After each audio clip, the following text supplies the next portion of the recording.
History has shown that whenever Microsoft releases a new Windows operating system, most organizations will take a wait-and-see approach. They'll hold off on upgrading until some of the bugs have been worked out and the new operating system has been proven to be reliable. Right now, all signs point to this long-term trend holding true for Windows 11. What that means is that Windows 10 will likely remain the operating system of choice for most organizations for quite some time to come. That's why it's so important to keep learning the skills necessary to manage and support Windows 10. In this LinkedIn Learning course, I'll teach you the key skills that you need in order to support Windows 10 in your own organization. My goal is to give you practical information that you can use right now, and I'll be covering topics such as application performance and compatibility, remote connectivity to user systems, and backup and recovery, and so much more. I'll even be showing you how to set up some of the latest Microsoft Surface accessories.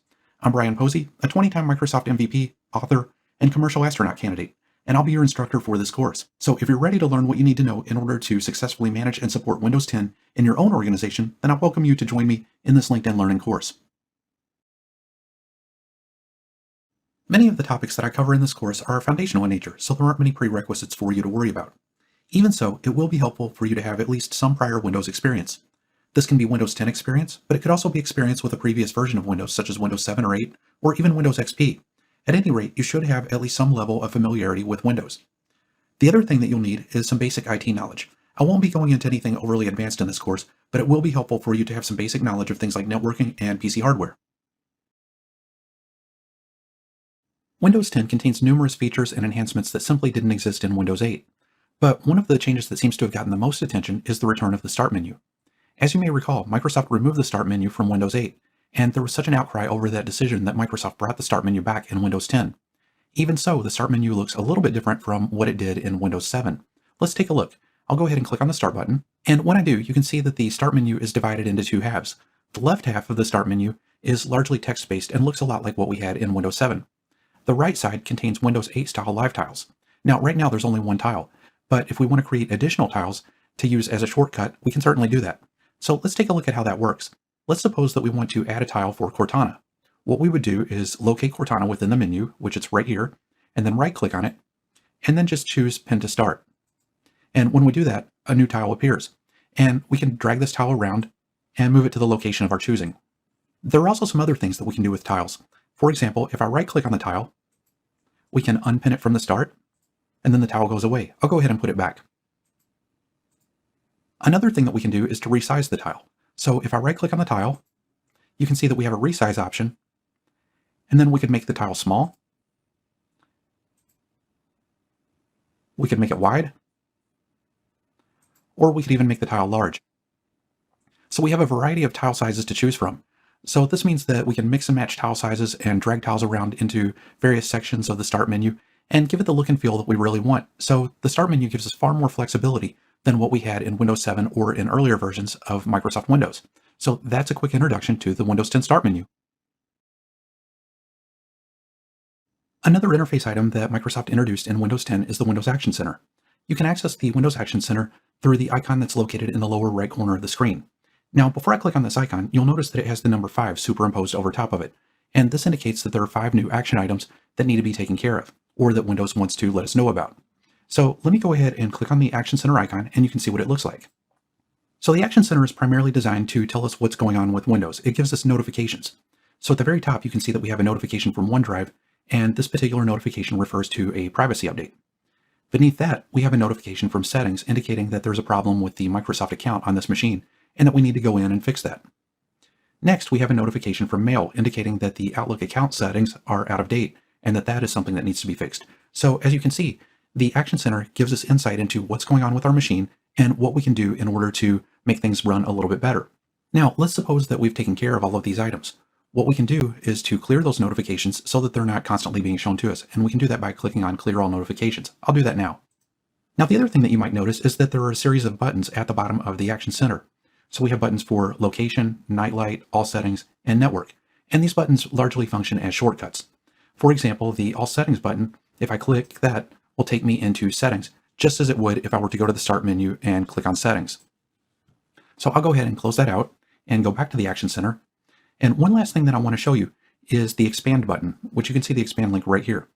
Now, if I click on Expand, what happens is that Windows reveals some additional buttons. So in addition to Location, Nightlight, All Settings, and Network, we also have buttons for things like Connect, Project, VPN, Focus Assist, and Screen Snip.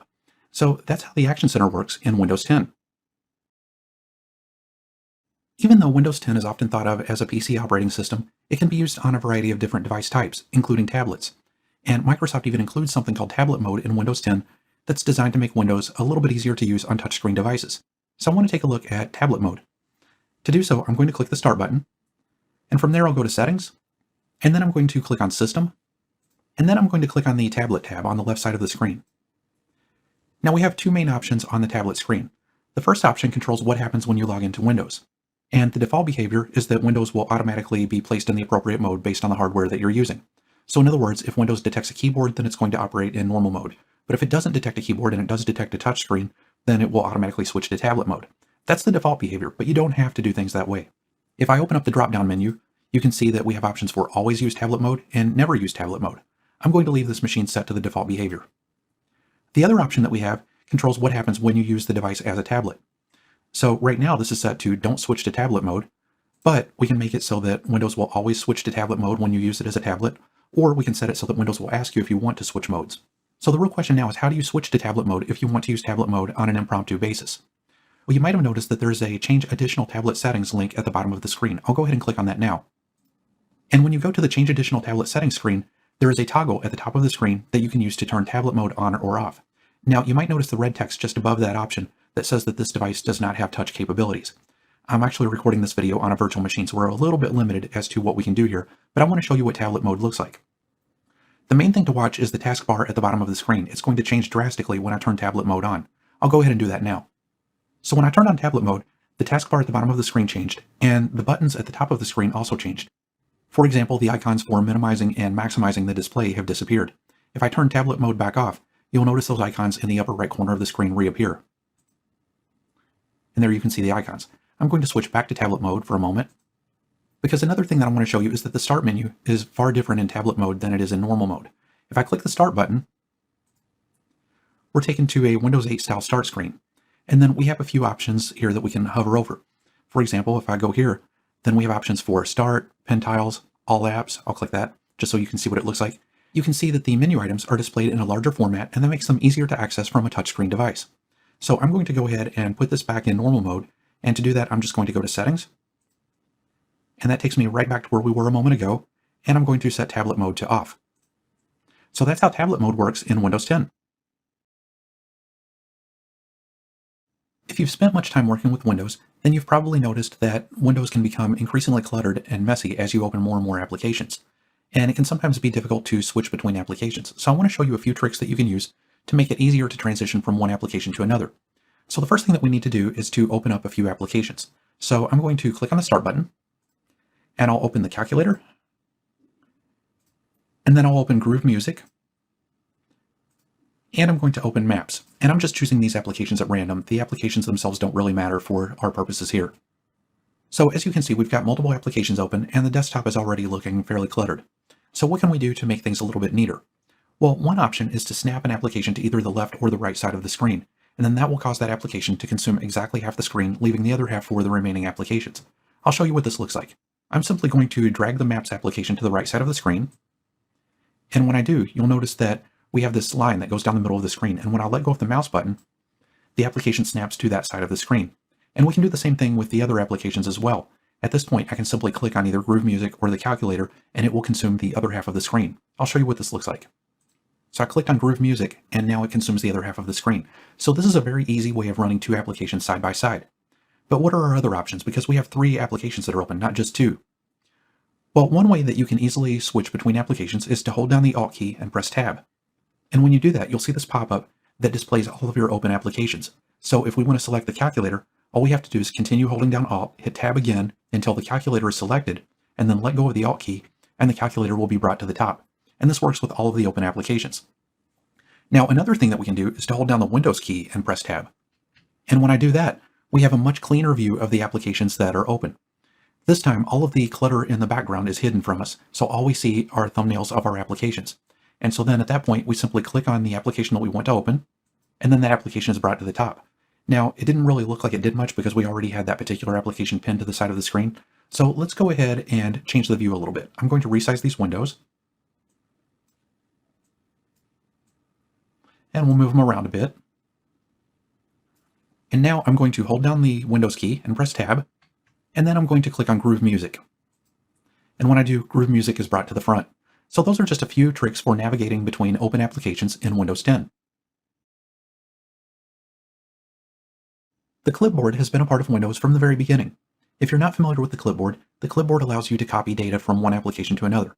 And this data can be almost anything. It can be text, it could be pictures, it could be any variety of other data types. So just to give you a very simple example of how the clipboard works, I have the Microsoft Edge browser open on the left side of the screen, and I have Notepad open on the right side of the screen. So I'm just going to select some text, and then I'll press Control-C, and that will copy that text to the clipboard. As an alternative, I could have right-clicked on the text and chosen Copy. So now I'll go over to Notepad, and I'll press Control-V, and then that text is pasted into Notepad. And as an alternative, I could have simply right-clicked in Notepad and chosen the Paste command.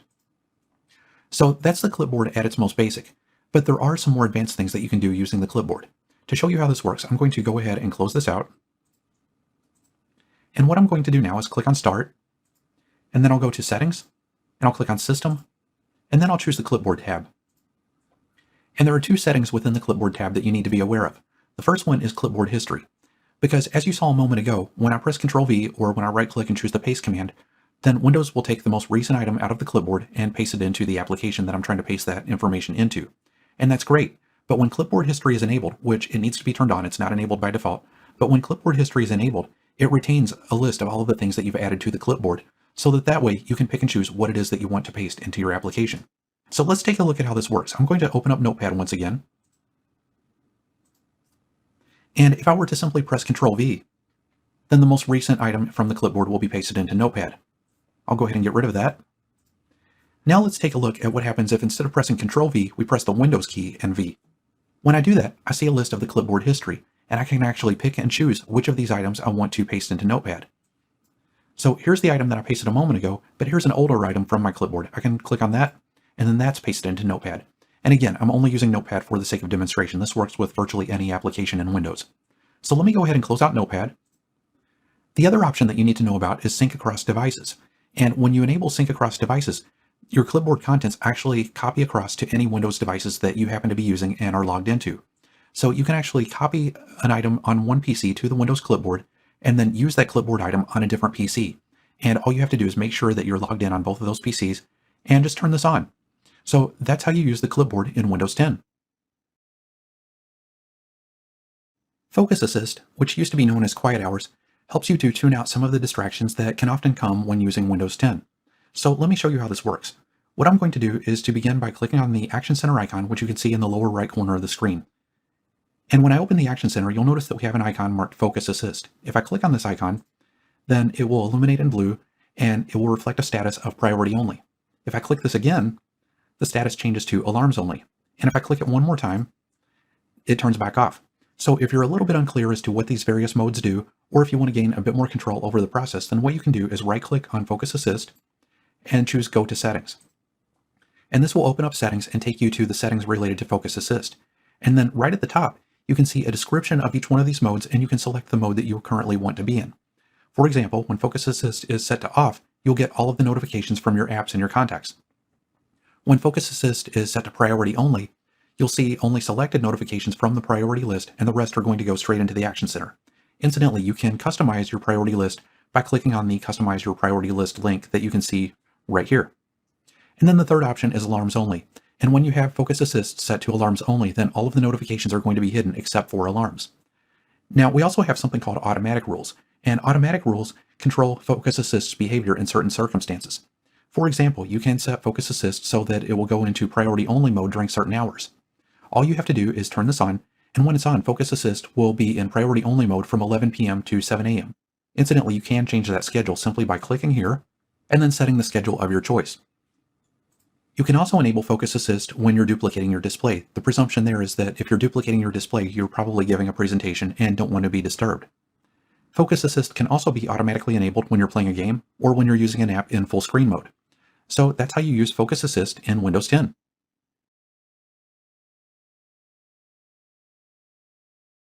Windows 10 contains a built-in search interface that you can use to search for items on your computer and on the web.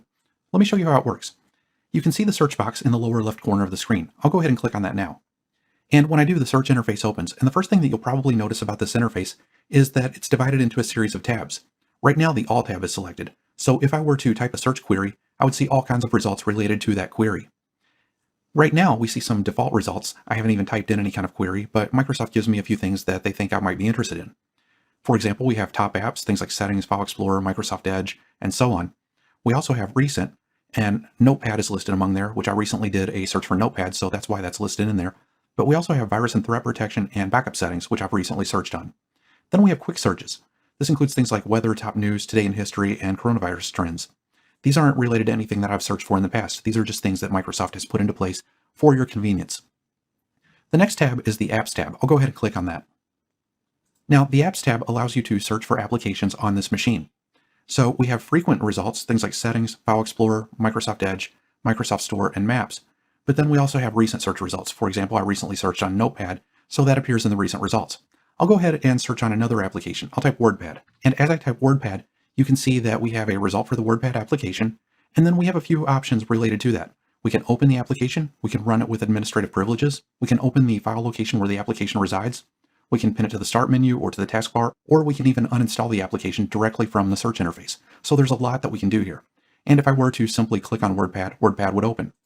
I'll go ahead and close this out, and I'll click on the search box, and you'll notice that WordPad now appears in my list of recent searches. The next tab that I want to show you is Documents. Now, the Documents tab works similarly to the Apps tab, except that it allows you to find documents that are stored either on your machine or in connected locations.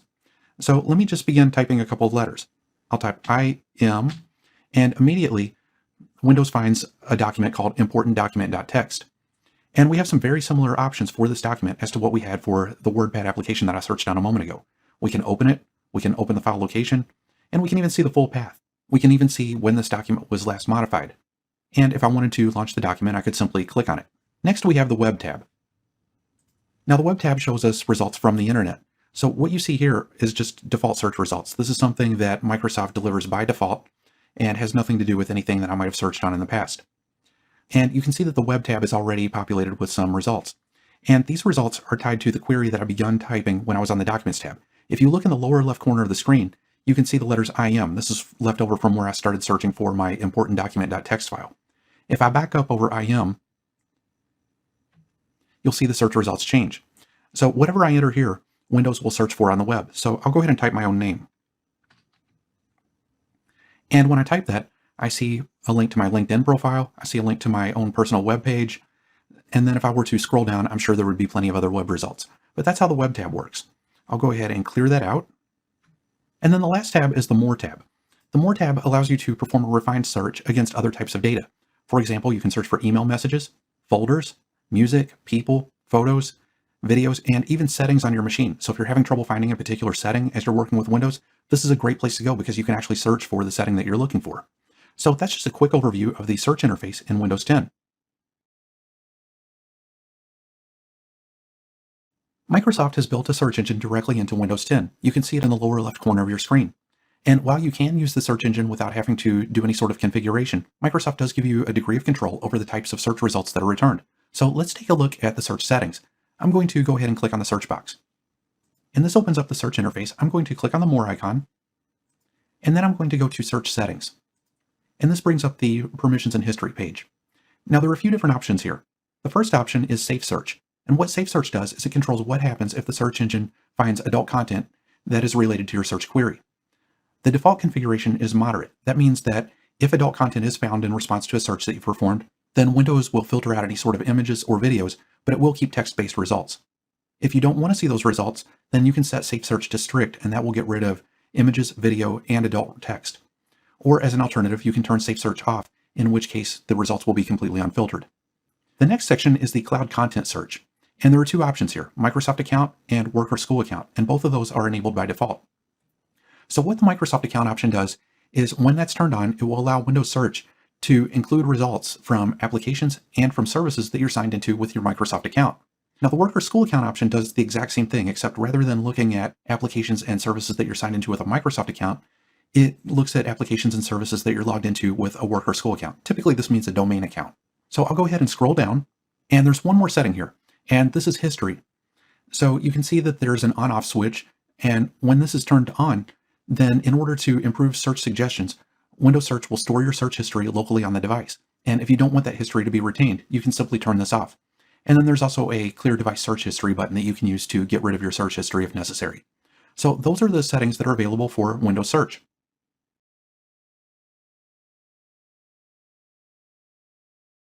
The timeline is a convenience feature found in Windows 10 that allows you to see what you were previously working on and go back to where you left off. So to access the timeline, what you would do is go down to the taskbar, and then you would click on the task view icon, which you can see right here. And this takes you into the timeline. And here we can see what I was doing earlier today. For example, I downloaded VLC from the Microsoft Store. I wrote a PowerShell script in Notepad, and I got driving directions from Los Angeles to New York. I was also on the Download Microsoft Edge web browser webpage. So these are some of my activities from today. And if I wanted to go back to any one of these, I could simply click on the appropriate item on the timeline. For example, if I wanted to go back to the map that I was on earlier, I would just click on the map. And that takes me back to right where I was when I left off. I'll go ahead and close that out. Now, a lot of people have expressed privacy concerns with regard to the timeline because it does indeed store a lot of personal information. And the good news is that you can disable the timeline if you want to, and it's relatively easy to do. If you want to disable the timeline, then what you would do is click on the Start button, go to Settings, and then from there you would go to Privacy. Next, click on the Activity History tab, and then deselect the checkbox to store my activity history on this device. There's also a checkbox to send my activity history to Microsoft, and you want to make sure that that's deselected as well. And then if you want to clear your existing activity history, you would go down to Clear Activity History and click the Clear button. And so that should clear the timeline. So if I go back to the timeline, we now see that the timeline is empty aside from the settings page that I'm using right now. So that's how the timeline works in Windows 10. Like mobile platforms such as iOS and Android, Windows 10 has its own App Store. Historically, this App Store has been used for installing modern apps, but going forward in Windows 11, the App Store can also be used for Win32 apps and even for Android apps. So the App Store is going to be increasingly important as time goes on. So I want to spend a few minutes showing you how to install an application from the App Store. I'm going to go ahead and launch the App Store by clicking on its icon on the taskbar, which you can see right here below my mouse pointer. And when the App Store opens, you'll need to sign in if you're not already signed in. You can do that by clicking on the profile icon, and you can see I'm already signed in. So the next thing that you would do is to search for the application that you want to install. I'll install the VLC app. So I'm going to click on Search, I'll type VLC, and then the App Store quickly finds the app that I'm interested in. I'll select the app, and I'm taken to the page for that app. So I'm going to click on Get, and then I'll click on Install. And now the app is being downloaded and installed onto my PC. And so now we see a message indicating that the app is installed. I could launch the app right now by clicking on the Launch button, or I could close out the store, and then go to my Start menu, and we see VLC in the list of recently added applications. So that's how you install an app from the Windows 10 App Store. As users open more and more applications, they often find themselves quickly running out of space on the desktop. If you look at this screen, for example, you can see that even though I only have 3 applications open, the screen is really messy and cluttered. In the past, the best solution for this has been to install additional monitors and spread the Windows display across those monitors. That gives you additional desktop real estate. However, installing additional monitors isn't always a realistic option. If, for example, you have a laptop user who does most of their work from the road, taking additional monitors with them might not be a realistic option. Fortunately, Microsoft provides you with a way of expanding the display without having to install monitors. Let me show you how this works. What I'm going to do is to hold down on the Windows key and then press the Tab button. And this takes me to a screen that shows me a thumbnail for all of the applications that I have open. Now, if you look in the upper left corner of the screen, you can see an icon labeled New Desktop. The New Desktop icon lets you create additional Windows desktops. So that way you can place different applications on different desktops and then toggle between those desktops as necessary. So let's go ahead and create a new desktop. I'm going to click on the New Desktop icon. And when I do, you can see that a new desktop has indeed been created. So we have Desktop 1, and then we have Desktop 2. Desktop 1 is our original Windows desktop, and when I hover over it, you can see the applications that are open on that desktop. Desktop 2 is a brand new empty Windows desktop. So I'm going to go ahead and take my finger off of the Windows key, and then I'm going to click on Desktop 1, and this takes us right back where we were. So how do we access Desktop 2? Well, what I'm going to do is scroll down to the bottom of the screen, and I'm going to click on the Task View icon, which you can see just below my mouse. And when I click on this icon, I'm taken to the same screen that you saw just a moment ago when I pressed the Windows key and the Tab key. And now I can click on the second desktop, and when I do, I'm taken to a brand new clean desktop. If I want to switch back to my original desktop, I simply click on this icon again, click on desktop 1, and I'm right back where I left off. So you can have different applications open on different desktops, and you can create more than 2 desktops. So when I'm done with the additional desktops, I simply go back to task view. I hover over the desktop that I'm done with and click the close icon, and that desktop goes away. And so now I'm just left with my original desktop. So that's how virtual desktops work in Windows 10.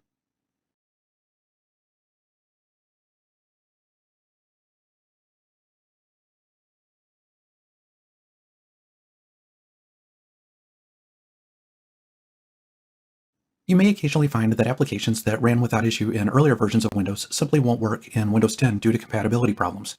Fortunately, there are some tools that are built into the operating system that can help you to resolve these types of issues. So let's take a look at how this works. In the middle of the screen, I have an icon for VLC Media Player. Now, just to be clear, VLC Media Player does work with Windows 10, but for the purposes of this video, let's pretend that it's not compatible. What I would do in this type of situation is right-click on the icon, and then choose the Troubleshoot Compatibility option from the shortcut menu. This is going to launch the Program Compatibility Troubleshooter. So this troubleshooter scans the application and looks for problems, and you can see that right away we have an option that we can click on to try the recommended settings. So in other words, Windows takes a look at the program, figures out what it thinks might be wrong, and gives you some recommended settings that you can try. The other option is to troubleshoot the problem yourself by clicking Troubleshoot Program. I'll go ahead and click on that now. When I do, I'm presented with a set of 4 different options. The first option is the program worked in earlier versions of Windows but won't install or run now. The second option is the program opens but doesn't display correctly. The third option is the program requires additional permissions. And then the fourth option is I don't see my problem listed.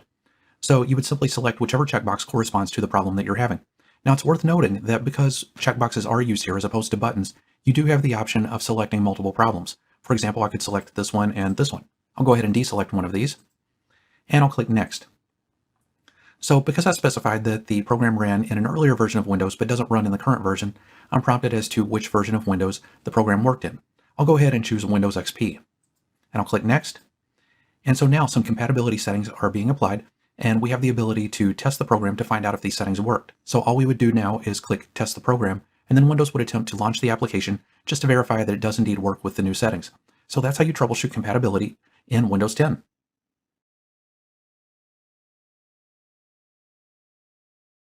Some Windows 10 devices come pre-configured from the factory to operate in S mode, or what used to be known as Windows 10s. Now, S mode can improve both performance and security, but these improvements come at a cost. Specifically, there are certain Windows features and capabilities that are disabled in S mode. The most significant of these is that you can only install applications from the Microsoft Store. You can't simply download an application from the internet and install it yourself. So I want to show you how to disable S mode. Before I do, I want to show you how you can verify that a machine is indeed operating in S mode. So what I'm going to do is click on the Start button, and I'll go to Settings, and then I'm going to click on System, and I'll scroll down to About. And if you look at the Windows specifications section, you can see that Edition is listed as Windows 10 Pro in S mode. So with that said, let me go ahead and close this. And as I mentioned a moment ago, one of the big limitations associated with operating in S mode is that you can only install applications that come from the Microsoft Store. So to show you what this looks like, I've gone ahead and downloaded an application to this machine, and let's try to install it. I'm going to open up File Explorer. I'll go to this PC and my C drive. And you'll notice that I've got a folder called VLC. This is a folder that I created earlier and I downloaded an application to. So let's go ahead and try to install this application. And you can see that we have a message saying S mode only runs Microsoft verified apps. And there just happens to be an edition of VLC that exists within the Microsoft Store. So we could download that version, but we can't install the one that's located on the hard disk. So I'm going to go ahead and close this out. And now I want to show you how to disable S mode. Now, one thing that you need to understand about the process of disabling S mode is that it's a one-way operation. Once you disable S mode, you can't turn it back on. So to disable S mode, what you need to do is click on the Start button and click on Settings. And then from there, click on Update and Security. Next, you're going to want to click on the Activation tab. And you notice right in the middle of the screen, we have an option to switch to Windows 10 Pro. And then beneath that, we have some text that says that Windows 10 Pro in S mode helps keep your device secure by only allowing verified Microsoft Store apps to be installed. Switch to Windows 10 Pro to install apps that aren't offered in Microsoft Store. And then there's a link to go to the store. So in other words, there is no switch built into Windows that we can use to disable S mode. We actually have to download an app from the Microsoft Store in order to do this. So I'm going to go ahead and click on the Go to the Store link. And this opens up Microsoft Store and takes me to the Switch Out of S Mode app. And if you look at the bottom of the screen, you can see that there's a feature by feature comparison between Windows 10 Pro and S mode. I'll scroll down a bit so that you can see what that looks like. So to switch out of S mode, we need to get this app. I'll click on Get. Here I'm prompted to sign in, so I'll go ahead and enter my credentials. And you can see that once I enter my credentials, the process begins automatically. And after just a second, I receive a message saying you're all set. You've switched out of S mode and can now install apps from outside of the store. And you'll notice that I didn't even have to reboot to do this.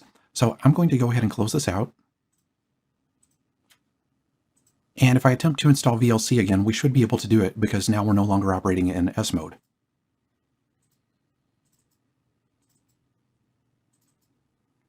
And so now you can see that the installer runs because we're no longer in S mode. Now this machine is operating as a full-blown Windows 10 Pro device. So that's how you switch out of S mode. Before you deploy Windows 10 in your own environment, it's important to assess your applications to make sure that they're compatible with Windows 10. Fortunately, Microsoft offers a free tool that you can use to help with this evaluation process. So I want to show you how to set up the Windows Assessment and Deployment Kit and to use one of its tools to evaluate your applications. What I'm going to do is to scroll down, and I'm going to click on the link to download the Windows ADK for Windows 10 version 2004. The reason why I'm choosing this particular version of the tool is because the Assessment and Deployment Kit is version specific. You have to match the tool to the version of Windows that you're going to be deploying. So I'm going to go ahead and click on this link to download the tool. I'll click Open File, and this launches the installer. Now the first thing that you might notice is that this particular tool requires a significant amount of disk space. Right now it's estimated to need 1.1 gigabytes, but we're actually not going to consume that much because the Assessment and Deployment Kit consists of a number of different tools, and for the technique that I'm about to demonstrate, you only really need one of these tools. So I'm going to go ahead and click Next, and then I'll click Next on the privacy screen. I'll click Accept, and now I'm taken to a screen that asks me which components I want to install. So I'm going to deselect all of the components, and then I'm going to select the application compatibility tools. And you can see the estimated disk space required value dropped to 7.8 megabytes. I'll click Install, and the tool is being installed. So now that the installation process is completed, I'm going to click on Close, and then I'm going to open the tool by clicking the Start button, and then going to the W section. And then I'm going to expand Windows Kits, and I'm going to launch the 64-bit version of the Compatibility Administrator. The Compatibility Administrator is essentially a database of applications and compatibility fixes. If you select the Applications container, you can see that there are thousands of applications listed for which Microsoft has already provided compatibility fixes. If you click on the Compatibility Fixes container, you can see a list of about 166 different compatibility fixes that can be applied to applications. So how can you assess whether or not your applications have been made compatible with Windows 10? Well, there are a couple of different options. One option is to go to Applications, and then locate the application that you're interested in. For the purposes of this video, I'll choose Adobe Acrobat 7. I'll double click on it. And here you can see that Microsoft has already applied compatibility fixes to this application. So this application has been made compatible with Windows 10. Now, the other option is to install this tool directly on your system and then search the system for applications and check the compatibility status of those applications. The way that you would do that is by clicking on the search icon on the toolbar, and then specifying the path that you want to search. I'll just go ahead and go with the default of c:/programfiles/star.exe, and then click Find Now. And so Windows ends up finding the applications that are installed in the path that you specified. In this case, the search returned Internet Explorer, WordPad, and Skype. And you can click on any one of these applications to check its status. So if I wanted to check on Skype, for example, I would just double click on Skype, and then I'm taken to a page that shows me all of the fixes that have been applied to Skype, so I can verify that this does indeed work with Windows 10. Now, one last thing that I want to quickly mention is that there are some icons up in the toolbar that are currently grayed out, specifically Fix and Save. You don't have to worry about applying fixes to the applications that already exist in the database, but the tool does allow you to apply fixes to your own custom applications. So that's just a quick overview of the Compatibility Administrator in Windows 10. If you're trying to diagnose a Windows performance problem, or you just want to get a better feel for how Windows is using the available hardware, then one of the best options is to simply use the Task Manager. You can access the Task Manager by pressing Ctrl-Alt-Delete and then choosing the Task Manager option. The other way to access the Task Manager is to right-click on the Start button, choose Run, and then type Task MGR and click OK. This is what the Task Manager looks like. Now, you may occasionally find that when you open the Task Manager, the screen is blank. And the reason why that sometimes happens is because if you look in the lower left corner of the screen, you'll see a link for fewer details. I'll go ahead and click on fewer details. So this is how Task Manager sometimes appears when it first opens. And if that happens, all you have to do is click on more details. And this will give you a far more detailed view of the processes that are running on your machine. So what we have here is a list of every process that's running on this particular computer. And you'll notice that there are multiple columns to the right of each process. And these columns convey hardware resource usage on a process-by-process basis. For example, you can see the amount of CPU resources that each process is using, as well as the amount of memory, the storage I/O, the network bandwidth, and the GPU resources. Now, if you want more information than what's presented here, then you can simply select the Performance tab. I'll go ahead and click on that now. So right here, we see an overall view of this particular machine's CPU resources. And then we have some other icons on the left side of the screen that we can click on to change the view. For example, if we wanted to see this machine's memory usage, then we would simply click on Memory. And here we can see how this machine is using its available memory. And we can do the same thing with disk, with network connectivity, with GPU usage. And this particular machine has multiple GPUs, so we can even look at the other GPU. So as you can see, the Task Manager gives you a very nice, concise overview of Windows hardware usage.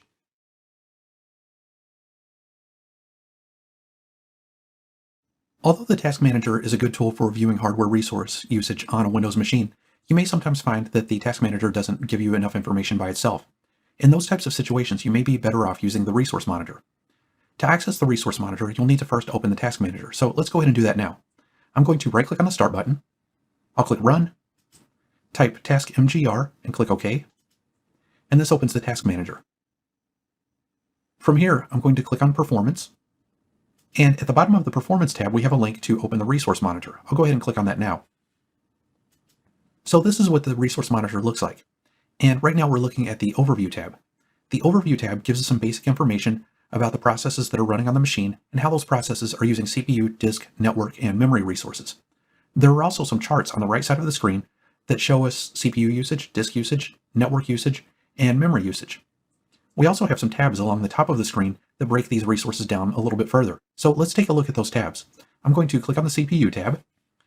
And when I do, we can see a list of each process that's running on this machine, and we can see the CPU resources that those processes are using. Just beneath that, we also have a section labeled Services.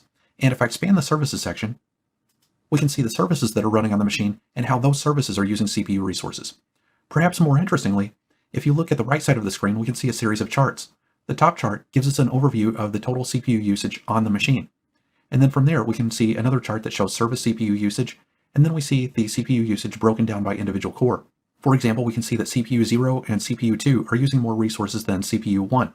Now let's take a look at the Memory tab. The Memory tab also contains a list of processes, and we can see how each one of these processes are using the available memory. We can see things like hard faults per second, committed memory, the working set, shareable memory, and private memory. And then down at the bottom of the screen, we can see how the physical memory is being divided. For example, we can see memory that's reserved for hardware usage, memory in use, memory that's being modified, standby memory, and free memory. And then we have some charts on the right side of the screen that show physical memory usage, committed changes, and hard faults per second.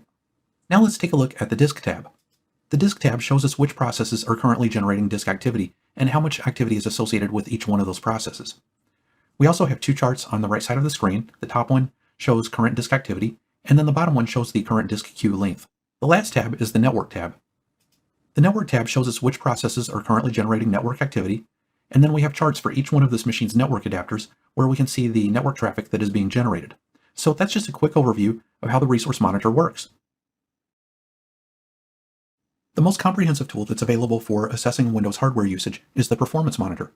To access the Performance Monitor, right-click on the Start button, choose Run, and then type perfmon and click OK. This brings up the Performance Monitor. To begin monitoring the system's performance, click on the Performance Monitor container. The way the Performance Monitor works is that it's based around a series of counters. Each counter monitors one very specific aspect of the system's performance.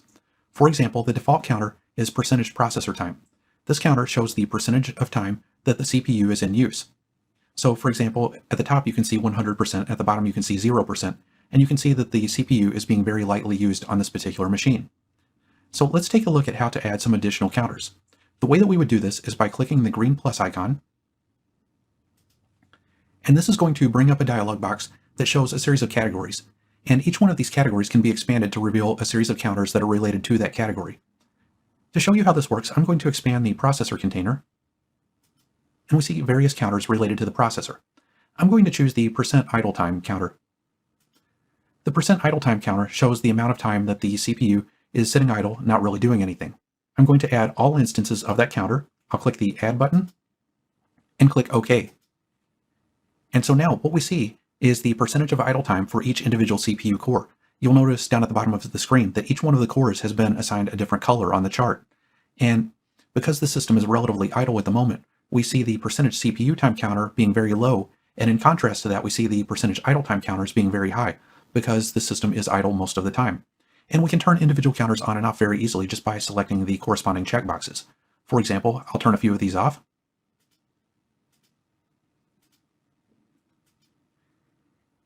And we can see the amount of information being displayed on the chart begin to decrease.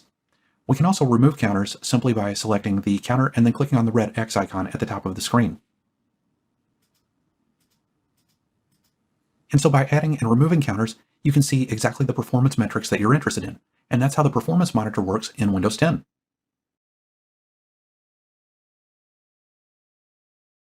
When troubleshooting a performance problem in Windows 10, it can sometimes be helpful to review a machine's hardware specifications. There are a couple of different ways of doing this. If you're just trying to quickly figure out what the basic configuration is, then the easiest option is to click on the Start button, click Settings, click System, and then go to About.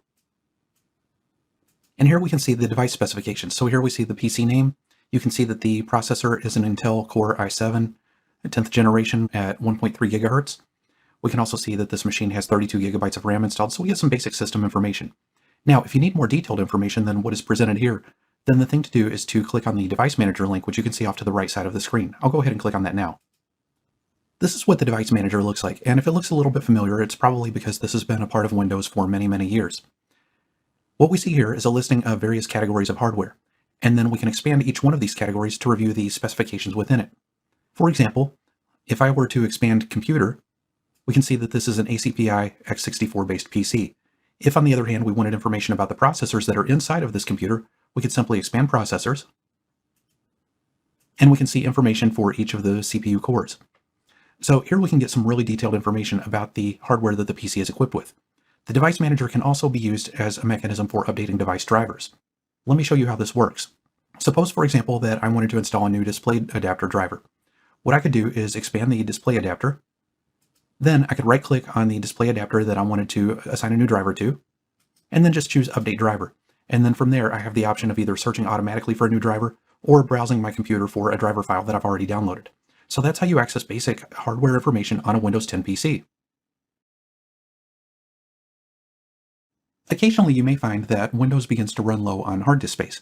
And when that happens, you can use a feature called Windows Storage Sense to reclaim some disk space from the Windows operating system. So let's take a look at how this works. I'm going to go ahead and click on the Start button. From there, I'll click on Settings. Next, I'll click on System. And then I'll click on Storage. And this takes me to the storage screen. And as you can see at the top of the screen, Storage Sense is currently turned on and it's configured to run. If we wanted to disable Storage Sense for some reason, we could simply click on this icon. And now Storage Sense is turned off. I'm going to go ahead and turn it back on. The next thing that you'll notice about this screen is that we have a breakdown of how Windows is using storage space. This chart shows us various categories of usage, and it shows us the amount of disk space that's being consumed by each category. For example, Apps and Features is consuming just over 3 gigabytes of space. Likewise, temporary files are consuming 117 megabytes of space. So we don't really have very much space being used on this particular machine, but sometimes you may find that very significant amounts of disk space are being consumed by Windows. Additionally, there are other categories of usage that you can see. I'm going to click on Show More Categories. And when I do, the chart expands, and you can see that there are a lot of different categories of storage. So I'm going to condense the chart back down by clicking on Show Fewer Categories, and then I'll scroll to the top of the screen. To configure a Windows Storage Sense, you need to click on the Configure Storage Sense or Run It Now link. I'll go ahead and do that. This is the screen where we configure Storage Sense, and as you can see, Storage Sense is currently turned on. Now, normally Storage Sense only runs when Windows runs low on free disk space, and indeed this is the way that you should probably leave it set up. But you can configure Storage Sense to run on a scheduled basis instead if you prefer. If I click on this down arrow, you can see that we can configure Storage Sense to run daily, weekly, or monthly. I'm going to leave this set to run when Windows runs low on free disk space.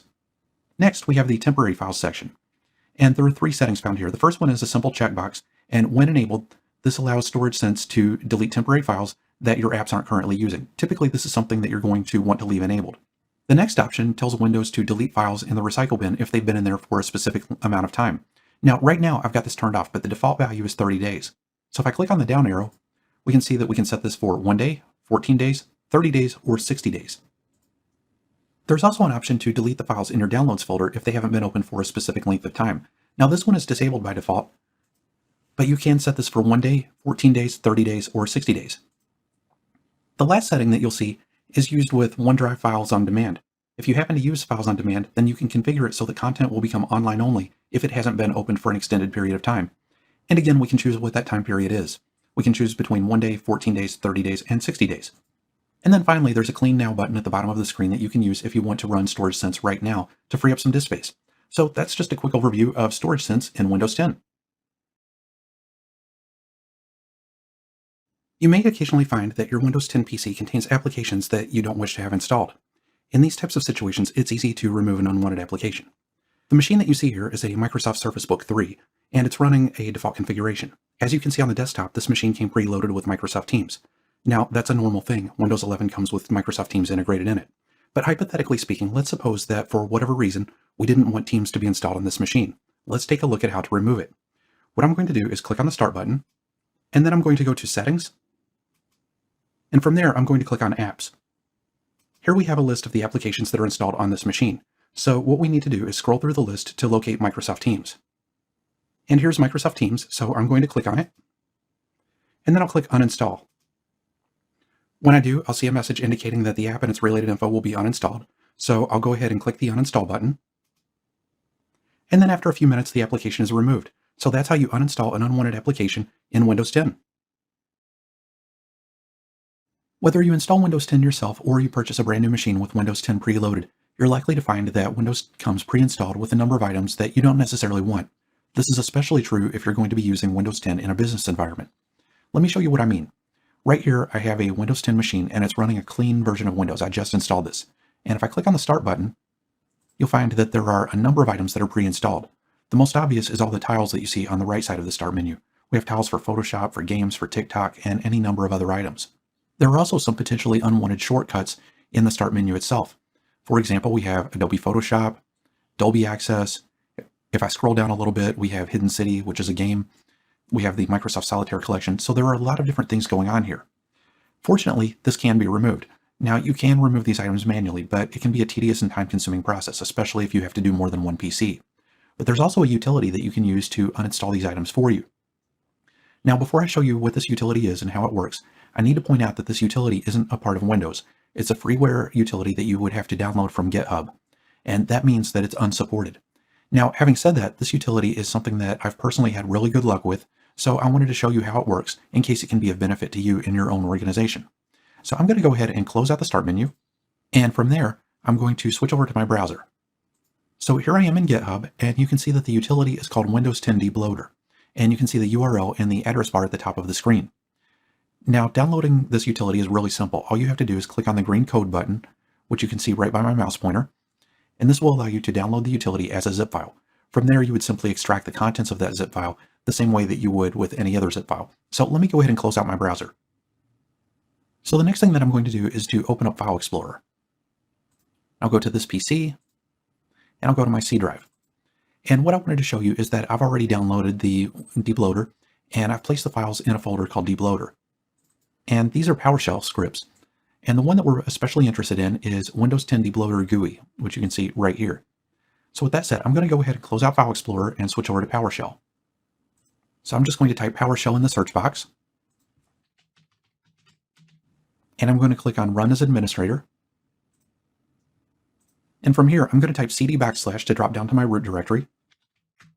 And I'll type cd debloater to switch to the debloater folder. And then I'll type dir to display the contents of this folder. So here's our PowerShell scripts. Now, before we can run any of these scripts, we have to set the execution policy on this machine.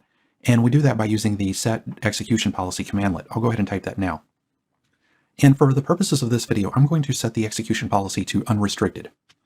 As a best practice, when you get done, you should use the exact same command, but set the execution policy back to restricted so that unwanted PowerShell scripts are unable to run. So now we've set the execution policy and we can run the Windows 10 debloater. So I'm going to go ahead and do that now.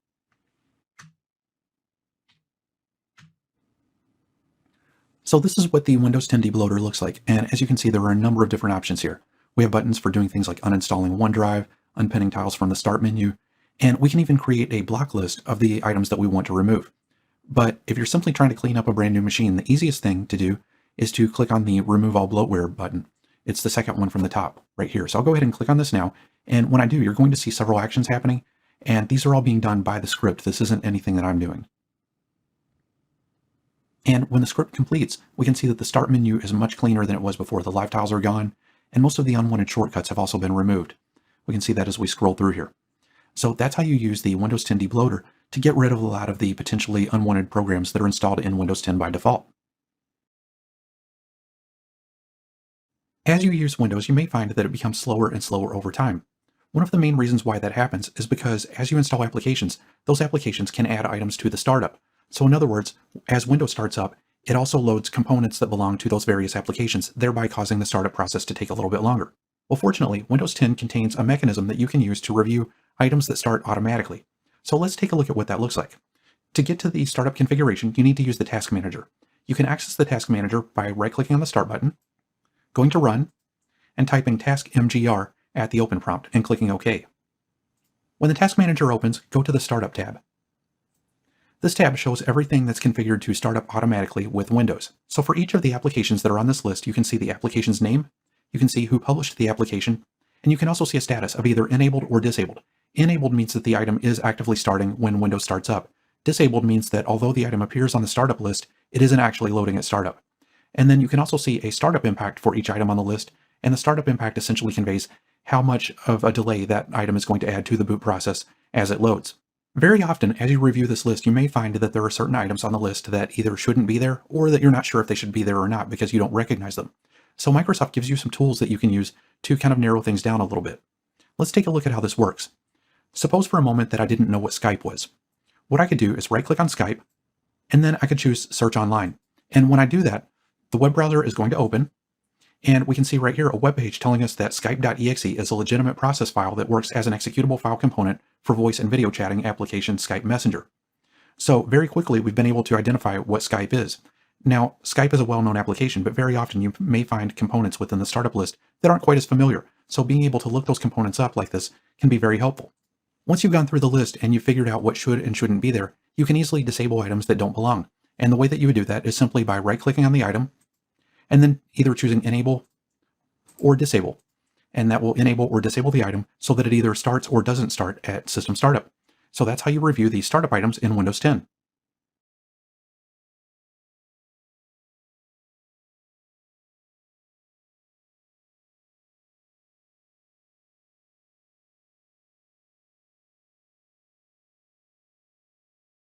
One of the big changes that Microsoft introduced in Windows 10 was to replace the aging Internet Explorer browser with Microsoft Edge. Now, Internet Explorer still exists within Windows 10. You can access it by clicking on the Start button, going to the W section, expanding Windows Accessories, and here we have Internet Explorer. Now, Microsoft Edge was introduced with Windows 10, so it's been around for a while, but a while back, Microsoft ended up making a major change to Edge because early on, Edge was a proprietary browser.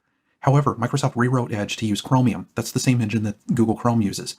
So Edge is now based on the same underlying code as Google Chrome, which really helps Edge to be more compatible with various websites. So let's take a look at Edge. I'll go ahead and open it up. And the interface used by Edge is very simple. Up in the upper left corner, we have the back button, we have the forward button, and a refresh button. Next, we have an icon for adding the current page to your favorites. Then we have access to the favorites. Next, we have collections. So what this is that you can add things to your collection. This can be pages, this can be an image off of a page, or just about anything that you want. Just to the right of that, we have an icon that says not syncing. So what this is you can associate your account with Microsoft Edge. So that way, if you use multiple devices, then your browsing history, your searches, and things like that can be synchronized across all of your devices. And then finally, on the right, we have a drop-down menu. And this is where you would go to access your downloads, your apps, your settings, and anything else that you might want to access. So that's just a quick overview of the Microsoft Edge browser. The Microsoft Edge browser is highly configurable, and there are any number of settings that are available to you that you can use to fine-tune the browser's performance to your liking. All of these settings are available through the More menu. I'll go ahead and click that. And you can see that there's a drop-down that appears when you click on that icon, and you can access a number of different features. For example, if you want to see your recent downloads, you could click on Downloads, and you can see the files that have been downloaded recently. Likewise, if you want to see your browsing history, click on the menu, and then go to History, and you can see the pages that have been accessed recently. And if you want to clear your browsing history, simply click on this icon right here, and choose Clear Browsing Data, and that will get rid of your browsing history. And you can even choose what you want to clear. So for example, we have checkboxes for browsing history, download history, cookies and other site data, and cached images and files. So I'll go ahead and leave all of those selected and click Clear Now. So there are any number of other settings that are available to you. We're already on the settings page, but if you ever need to access this manually, the way that you would do that is by clicking on the menu icon and then just going to Settings. So this is what the settings screen looks like. And the first thing that you'll probably notice is that there are a series of tabs running down the left side of the screen. And when you select a tab, you'll see various settings that are related to that tab.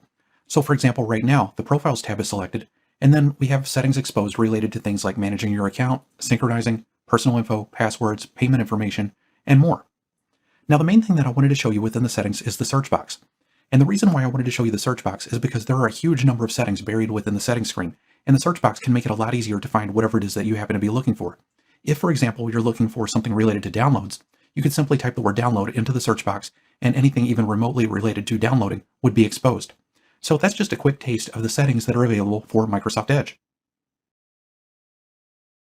In a business environment where the vast majority of your Windows 10 machines are joined to an Active Directory domain, it often makes sense to use group policy settings to configure the Edge browser. And the reason for this is simple. The vast majority of the security threats that your users face every single day come from the internet, and by hardening the Edge browser by way of group policy settings, you may be able to mitigate some of these threats. So let's take a look at how this works. Now, assuming that you're doing this strictly from a Windows 10 machine, the first thing that you're going to need to do is to install the necessary tools. I'll quickly show you how to do that. Click on the Start button, go to Settings, then click on Apps and Optional Features. Next, click on Add a Feature, and then type RSAT. That's R-S-A-T.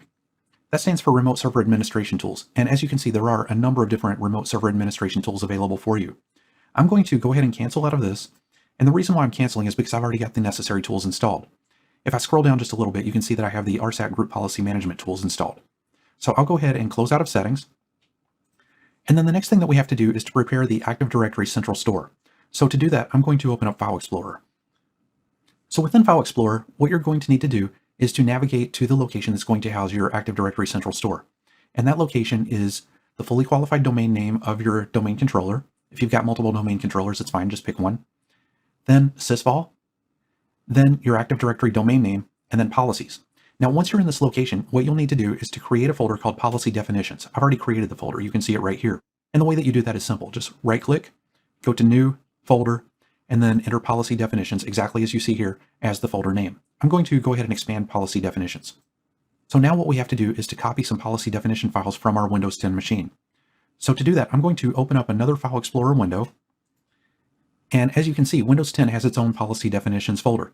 So we need to copy everything from here over to the folder that we just created. So I'll go to the top. I'll select the top item. I'll hold down on Shift and select the bottom item, right-click, and choose Copy. And then I'll switch over to the other File Explorer window, right-click, and choose Paste. And what that's going to do is copy all of the Windows 10 related group policy settings over to our Domain Controller Central Store. So we've got the Windows 10 side of things covered, but we still need to install the policy settings related to the Edge browser. And the way that we do that is by going to our browser. And as you can see, I'm on a page called Download and Deploy Microsoft Edge for Business. You can see the URL in the address bar in the upper left corner of the screen. From here, what I need to do is scroll down a little bit, and then I need to choose my channel version. Next, I need to select my build. I also have to select my platform, and then click Get Policy Files. I'll accept and download, and the download begins. Now that the download has completed, I'm going to go to my Downloads folder, and you can see that the download consists of a zip file. I'll go ahead and open this up. Within this zip file, there are several subfolders. I'm going to go to Windows and ADMX. And you can see that the structure here is similar to the policy setting files that we copied from Windows 10 a moment ago. So what I want to do now is select the 3 ADMX files, and then I also need to select the language files. In my case, I'm going to use EN-US for American English. Next, I'm going to right-click and choose Copy. Then I'll switch back to my Policy Definitions folder on my domain controller. I'm going to right-click and choose Paste. And that's going to copy those ADMX files and the language files over to my Active Directory Central Store. Now we've got everything in place so we can begin to manage our Microsoft Edge settings through group policy. So to do that, what I'm going to do is click on the Start button. I'll go to the W section of the Start menu. I'll expand Windows Administrative Tools. And then I'm going to select Group Policy Management. So here, I need to navigate through the console tree to Group Policy Management, my forest name, domains, my domain name, default domain policy. I'll right-click on the default domain policy and choose Edit. And this takes me to the Group Policy Management editor. So from here, what I need to do is go to Computer Configuration, Policies, Administrative Templates. And as you can see, we have some administrative templates that are specifically dedicated to Microsoft Edge. I'll go ahead and click on one. And here we have all of the group policy settings that are now available to us that we can use to configure the Edge browser. So that's how you configure the Edge browser using group policy settings.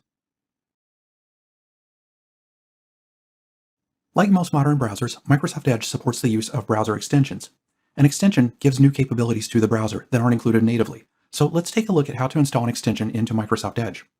I'm going to begin by clicking on the More icon. From there, I'll click on Extensions. And then I'll click on Get Extensions for Microsoft Edge. At this point, I'm taken to an app store that shows me all of the available extensions. And as you can see, there are quite a few. I'm going to scroll down a little bit to see some of the extensions. And I'm going to install the Microsoft Editor Spelling and Grammar extension. I do this by hovering over the extension and then clicking on the Get button. Now, Edge asks me for permission to install the extension, so I'm going to click on the Add Extension button. Next, I'm prompted to sign into my Microsoft account, so I'll go ahead and do that.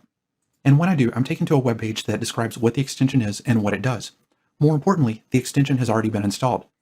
If you look at the taskbar at the top of the screen, you can see a brand new icon, and this icon is associated with the extension.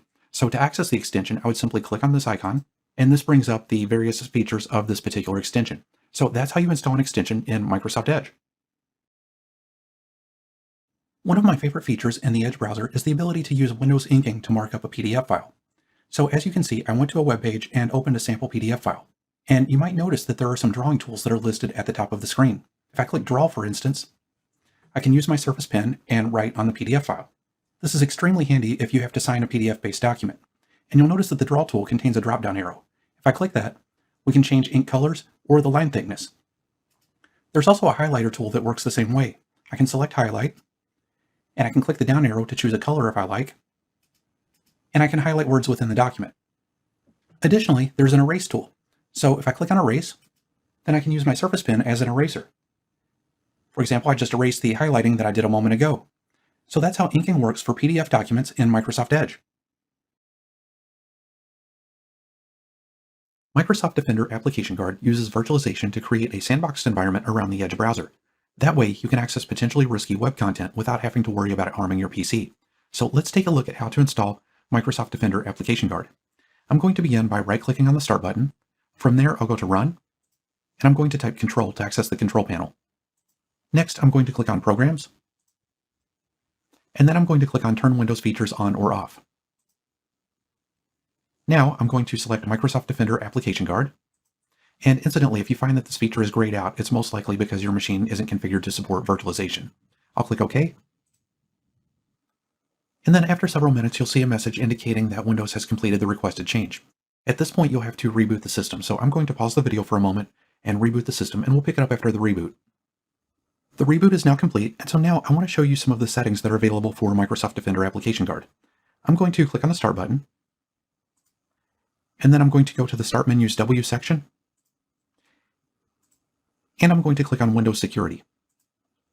Next, I'm going to click on the App and Browser Control tab, and then in the middle of the screen, you can see that there's a section labeled Isolated Browsing. I'm going to click on Change Application Guard Settings. So these are the settings that are available for Application Guard. And as you can see, there is a simple on-off switch for several different things, including save data, copy and paste, print files, camera and microphone, and advanced graphics. So in other words, all of these settings are turned off by default thereby helping to protect the sandboxed application guard environment. And I would strongly recommend leaving these turned off unless you have a very compelling reason to enable them. So now that I've shown you the settings that are available, I want to show you how to open Application Guard. I'll go ahead and close out Windows Security, and I'm going to open my web browser. Now, Microsoft Edge isn't protected by Application Guard by default. You actually have to open an Application Guard session. And the way that you do that is by clicking on the More menu, and then click on New Application Guard window. And it takes just a moment to spin up a new Application Guard window. So now we're in our new Application Guard window, and there are two ways that you can tell that this particular browser window is protected by Application Guard. First, just to the right of the address bar, you can see the Application Guard icon. The other indication that we're using an Application Guard protected window is that if you look at the taskbar down at the bottom of the screen, you can see that while here, next to my mouse pointer, is the normal Edge icon, we have a separate Edge icon with the Application Guard icon superimposed over top of it, thereby indicating that this particular window is an Application Guard window. So that's how you enable Application Guard for Microsoft Edge.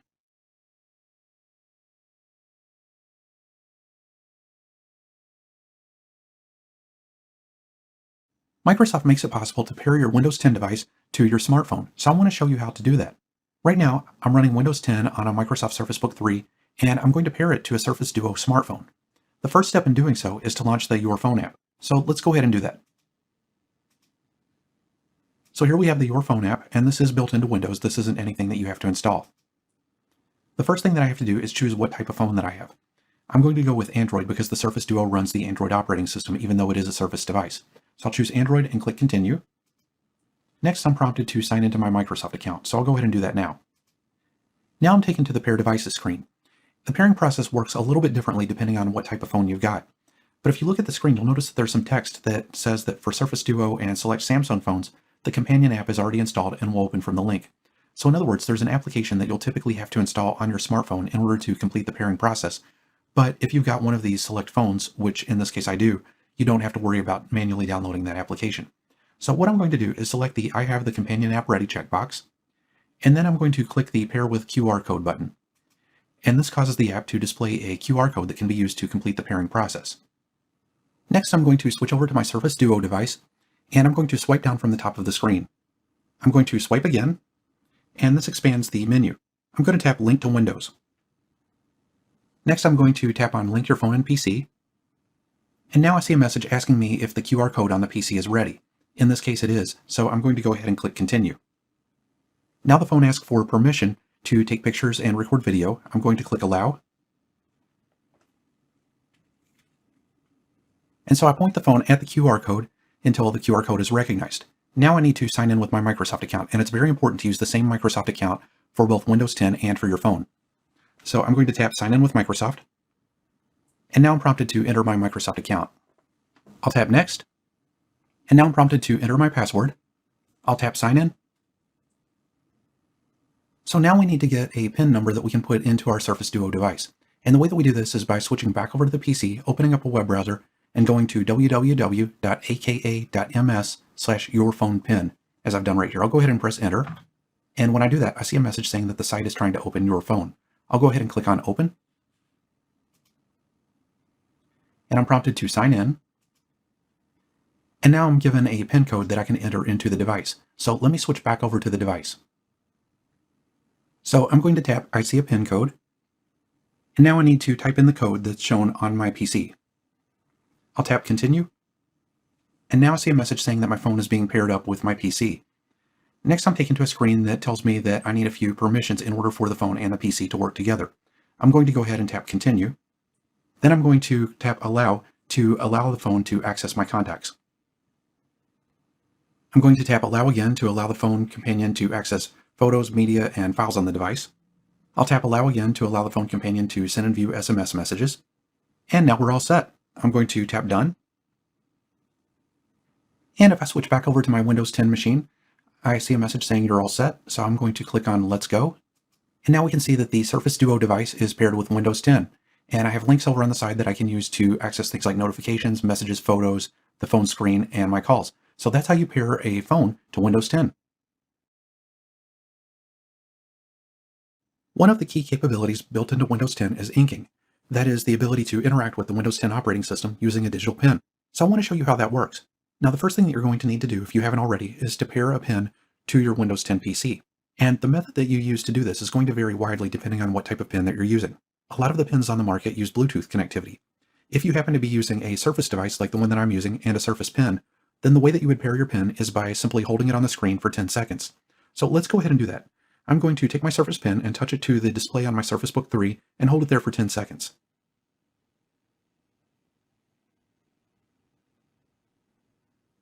So once I've done that, I see a message asking which hand I use to write with. I'm generally right-handed, so I'll click on Write. Now I'm prompted to pair my pen, and it asks me to press and hold the top button until the LED on the pen flashes green. So I'm going to go ahead and do that now. And now I see a prompt asking me if I want to pair my Surface Pen. I'm going to choose yes. And then I receive a message indicating that the pen has been paired successfully. So at this point, I can go ahead and close out this window. Now that we've paired the Surface Pen with the Surface Book 3 device, you might be wondering what we can do with it. Well, if you happen to use Office 365, there is extensive inking support built into all of the Office applications. But there's also a level of ink support built directly into Windows, so I want to show you a couple of examples. If you look at the lower right corner of the screen, you'll notice a couple of icons, and one of those icons kind of resembles a pen. I'm going to click on that icon now. And when I do, you'll see an option for the whiteboard. The whiteboard is a freeform canvas that will allow you to play with the pen and just kind of get a feel for it. I'll go ahead and open that up. So this is what the Microsoft whiteboard looks like, and I'm just going to scribble on the screen a little bit. And you'll notice that down at the bottom of the screen, we have icons for changing the pen color, using the pen as a highlighter, we have an eraser, and several other tools. So that's some of the things that are available to you within Whiteboard, and it's something that I would encourage you to play with a little bit if you've never used a digital pen before. But I want to show you something a bit more productive, so I'm going to go ahead and close out Microsoft Whiteboard, and I'm going to open up Notepad. Now in this case, I'm simply using Notepad as an example, but you can do what I'm about to show you with any application that accepts text input. Now with that said, take a look at the lower right corner of the screen and you'll see an icon resembling a keyboard. And if I click on this icon, then an on-screen keyboard appears. Now if you look just above the Q key, you'll notice a keyboard setup icon. I'm going to go ahead and click on that icon now. And when I click on it, we have options for various keyboard setups. And the last option on the right allows us to switch into inking mode. I'm going to go ahead and click on that icon. So now we're presented with an inking pane, and whatever we write gets converted into typed text and pasted into Notepad in this case, or whatever application we happen to have open. So let me show you how this works. I'm just going to write a few words.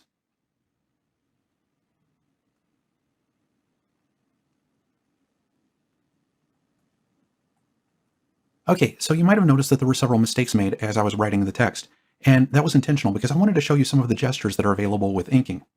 One of the things that you can do is to cross out things that don't come out quite right. For example, if I meant to write the word one instead of ones, I could simply cross out ones, and it goes away, and then I could write the correct word. Now, you might have also noticed some unwanted spaces. Windows separated the word every from one, and it even put a space after the E in every. So we can fix this very easily simply by drawing an arc between the two words. If we wanted to reinsert a blank space, we could do that too by drawing a caret. But I'm going to go ahead and join these, and I'm going to join the E. And so now our text says hello everyone, just as it should. And there are several other inking gestures that you can use, so that's something that I would encourage you to explore more on your own. There is help available simply by clicking on the editing tips that you see in this box just above my mouse pointer. So that's how you use inking in Windows 10. Microsoft gives you the ability to broadcast your Windows 10 machine to a wireless display using a protocol called Miracast. So let's take a look at how to set this up. I've already got a Miracast enabled display set up on the other side of my office, so let's connect this Windows 10 machine to that display. To get started, I'm going to click on the Start button. From there, I'm going to click on Settings. Next, I'll click on System. And then I'm going to click on Display. And if I scroll down just a little bit, you can see that there's a section for multiple displays, and there's a link within that section labeled Connect to a Wireless Display. I'll go ahead and click that link now. When I do, Windows begins searching for wireless displays, and it immediately finds my Miracast enabled device. It's called Microsoft Display Adapter 4E. I'm going to click on that display adapter, and sometimes it can take Windows just a moment to make the connection, but right now, Windows is broadcasting its desktop to the wireless display on the other side of the room. I didn't really have to do anything other than selecting the display that I want to broadcast to.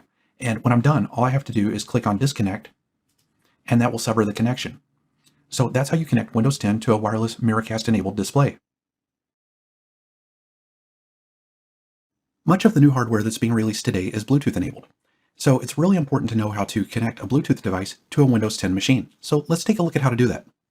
The screen that you're looking at right now is the desktop on a Microsoft Surface Book 3 device. And I've got a set of second generation Microsoft Surface headphones that I'm going to pair to this device. So let's take a look at how to do that. The first thing that has to be done is to power up the headphones and put them into pairing mode. Now, you can't really see this process because nothing visually happens, but typically, whether you're working with headphones or with something else, what you would do is power up the device, and there's usually a button that you press to put it into pairing mode. I'm going to go ahead and put the headphones into pairing mode right now. Now, because I'm working with Microsoft Surface hardware, I had the option to use Swift Connect, and some PCs do support that. But let's take a look at how to manually pair these headphones to the Surface Book 3 device. What I'm going to do is to click on the Start button, and then I'm going to click on Settings, and then I'm going to click on Devices. And you can see that Bluetooth and other devices is selected by default.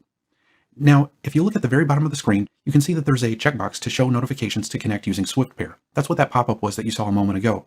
Some devices will attempt to simplify Bluetooth pairing by allowing you to use Swift Pair. You'll actually get a pop-up that will ask you if you want to pair a device that was detected automatically. Now, if you want to pair the device manually, then what you would do is click on the Add Bluetooth or Other Device link up at the top. I'll do that now. Next, I'm prompted to choose the type of device. I'm going to click on Bluetooth, and I see a message indicating that I need to make sure that the device is turned on and discoverable, and the Surface headphones are automatically detected, so I'm going to go ahead and click on those. And I receive a message saying that the Surface headphones are set up and ready to go, so at this point I would just click Done. And now we see the Surface headphones listed within the list of connected devices. So that's how you do Bluetooth pairing in Windows 10. The Surface Dial is one of the more unique pieces of hardware offered by Microsoft. It's probably best known as a drawing tool, but it can be used for other purposes as well. For example, some people will use the Surface Dial as a volume control, and those who are into video editing oftentimes use the Surface Dial as a jog control. So I want to take a moment and show you how to set up the Surface Dial for use with Windows 10. I'm going to begin by clicking on the Start button. From there, I'll go to Settings, and I'll click on Devices.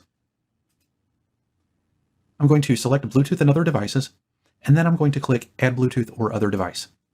Next, I'm going to press the pairing button on the Surface Dial. And now that the Surface Dial is in pairing mode, I'm going to click on Bluetooth, and Windows discovers the Surface Dial, so I'm going to click on it, and click Done. So now the Surface Dial is paired for use with Windows 10. Now that the Surface Dial has been paired to a Windows 10 device, you might be wondering how it can be used. Well, by default, the Surface Dial functions as a volume control. If I were to turn the Surface Dial right now, you would see a volume icon appear on screen showing the current volume and showing the changes that I make by rotating the dial. Here's what that looks like. As I turn the dial, you can see the volume change. But we're not limited to using the Surface Dial solely as a volume control. If you look at the left side of the screen, you might notice a tab called Wheel. I'll go ahead and select that tab now. The Wheel tab contains settings that you can use to configure the Surface Dial. So you can see that right now the dial has several different functions associated with it. First we have the volume control, then we have the scroll control, then zoom, then undo, and then we have some positions where we can add some additional controls. If you were to click this, for example, then you can see the options that are available to you. For example, I could map this to brightness, thereby making that particular position on the dial able to adjust the screen brightness. So how do you toggle between these various functions? Well, the Surface Dial isn't just a dial that you rotate and nothing else. It also has a push button functionality associated with it. So if you press the dial and then rotate it, that allows you to change functions. When you arrive at the function that you want, you press the dial again to lock in that function. So let's take a look at how the scroll function works. So that I can give you a little bit better of an example, I'm going to go back to the screen that I was on just a moment ago. So now that I'm back on the screen, let's scroll the screen using the dial. The first thing that I'm going to do is push the dial as though it were a button. And this is going to allow me to change functions. So now I'll rotate the dial to the scroll position. I'll press the dial one more time to lock that in. And now as I rotate the dial, I can scroll the screen up and down. If I wanted to switch the dial back to the volume function, I would simply press the dial again, turn the dial to the left to get to the volume position, press the dial again, and now I can use the dial to control the machine's volume. So that's how you configure the Surface Dial. One of my favorite Windows 10 features is the Mixed Reality Portal. If you're not familiar with the Mixed Reality Portal, it's essentially a virtual reality environment. All you need in order to use it is a compatible graphics adapter and a mixed reality headset, which comes with a pair of hand controllers like the one that you see on the screen. To move around in the mixed reality environment, you can simply turn your head to look around in various directions like I'm doing right now, or you can use the hand controller and move the joystick to the left or right. You can also teleport to different areas by simply pushing the joystick forward and letting go. The reason why I wanted to talk about the mixed reality portal in this course is because although the mixed reality portal is most often used for video games, there are an ever-increasing number of business applications that are being developed for the mixed reality environment. These applications range from engineering tools to collaborative applications to virtual conferencing. So there are all manner of applications that you can run in the mixed reality portal. To use the mixed reality portal, simply plug in your headset, and then Windows walks you through a very simple setup process and then coaches you through basic use. One other thing that I want to show you about the mixed reality portal is how to access your applications. The handheld controllers contain a Windows button, and if you press this Windows button, an abbreviated version of the Start menu appears. As you can see on the screen, the Start menu contains several settings, including Ethernet, speech, volume, and places. The place that I'm in right now is known as Cliff House, but it's not the only environment that's available. If I click on Places, there's an alternate environment called Skyloft that you can choose from. I'm going to go back to the menu. You can also see several applications on the screen, including one that I've got highlighted right now that can help you to learn mixed reality. But these aren't the only applications that are available to you. If you click on All Apps, you can access all of the basic Windows applications. Additionally, the Microsoft Store contains a number of free and paid applications that you can download. And then to close out the Start menu, simply click the Windows button on the handheld controller once again. So that's just a quick introduction to the Windows mixed reality environment.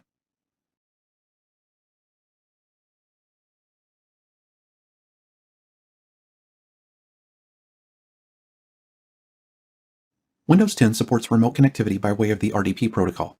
This is useful if you need to enable Windows 10 machines to be remotely supported, because a technician will be able to establish a remote connection to a machine rather than having to visit the machine in person. So let's go ahead and set up remote access for Windows 10. I'm going to begin by clicking on the Start button, and then I'm going to click on Settings. Once Windows Settings opens, I'm going to click on System, and then from there, I'm going to click on the Remote Desktop tab. And as you can see, this tab contains an option that we can use to enable Remote Desktop. I'll go ahead and enable that now. At this point, we see a pop-up asking us to confirm that we really do want to enable remote connectivity for the PC. I'll go ahead and click Confirm. Now at this point, some additional settings are revealed. For example, we have a checkbox to keep the PC awake for connections when it's plugged in. There's another checkbox that you can use to make the PC discoverable on private networks to enable automatic connection from a remote device. And then we have some advanced settings. The main setting that you need to worry about, however, is at the bottom of the screen, where you can select the user accounts that can remotely access the machine. So I'll go ahead and click on that now. And as you can see, this particular machine is connected to an Active Directory domain, so the domain administrator already has access to this machine once we enable Remote Desktop. If, however, you wanted to add additional users, you would simply type the user account in this box right here, and then click the Add button, and then click OK to add the remote user. So that's how you enable Remote Desktop access on Windows 10.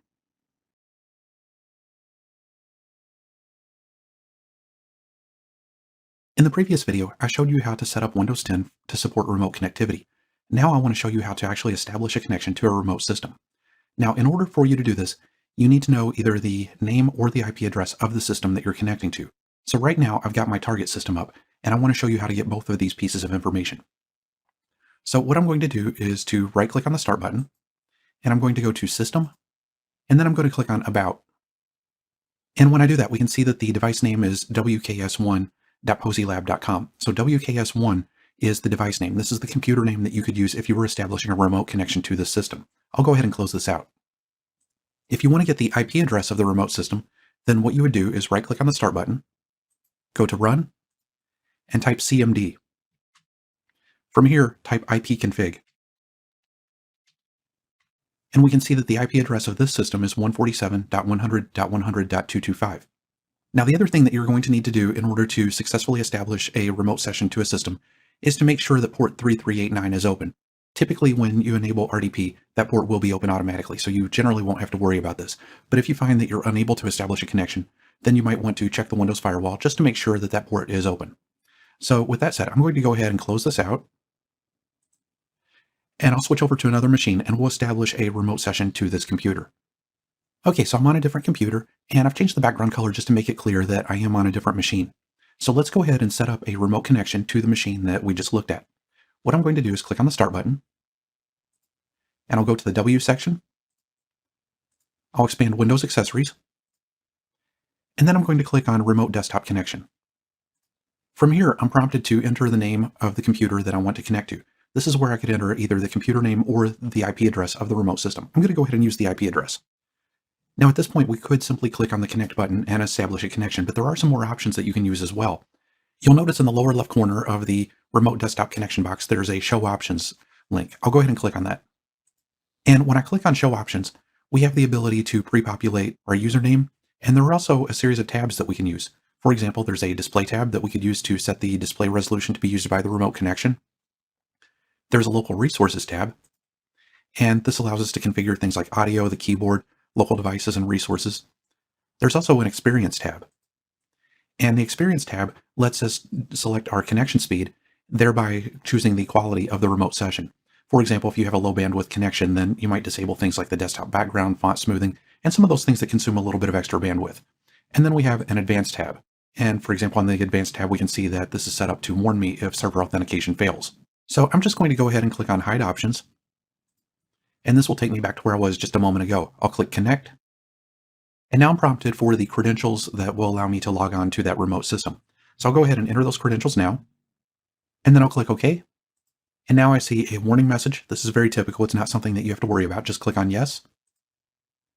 And now I'm connected to the remote system. And you can see this bar up here that indicates the IP address of the system that I'm connected to. And when you're done with your session, all you have to do is click on the X here, and that will close out the remote session. We see a warning message saying that the remote session will be disconnected. I'll click OK. And I'm taken back to my primary desktop. So that's how you establish remote connectivity to another Windows 10 PC.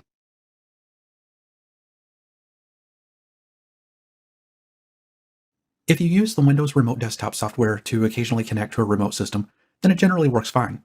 But if you frequently find yourself having to remotely connect to a large number of systems, then you may benefit from using something a bit more advanced. Microsoft offers a free tool that can help with this sort of thing.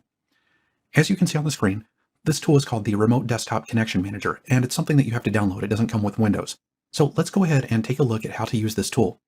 For right now, I'm going to go ahead and click Download Remote Desktop Connection Manager, and I'll click on Open File, and you'll notice that this is a zip file. And whereas you should decompress the zip file, you can run the tool from directly within it, which I'm going to do right here. I'll click Run.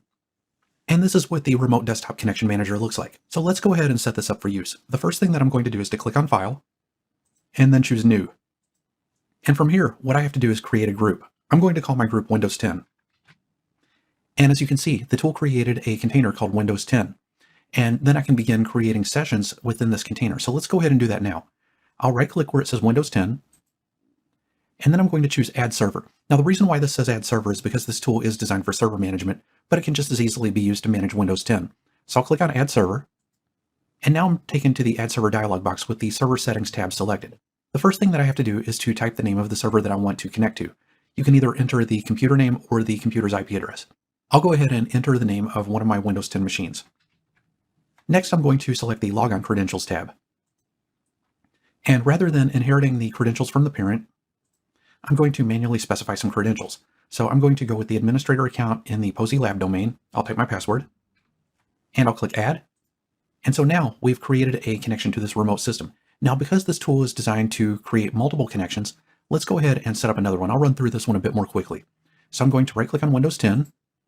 I'll click Add Server. I'll enter WKS2 as the server name. I'll go to Logon Credentials. I'll type my password and click Add. So now let's go ahead and establish remote connections to these machines.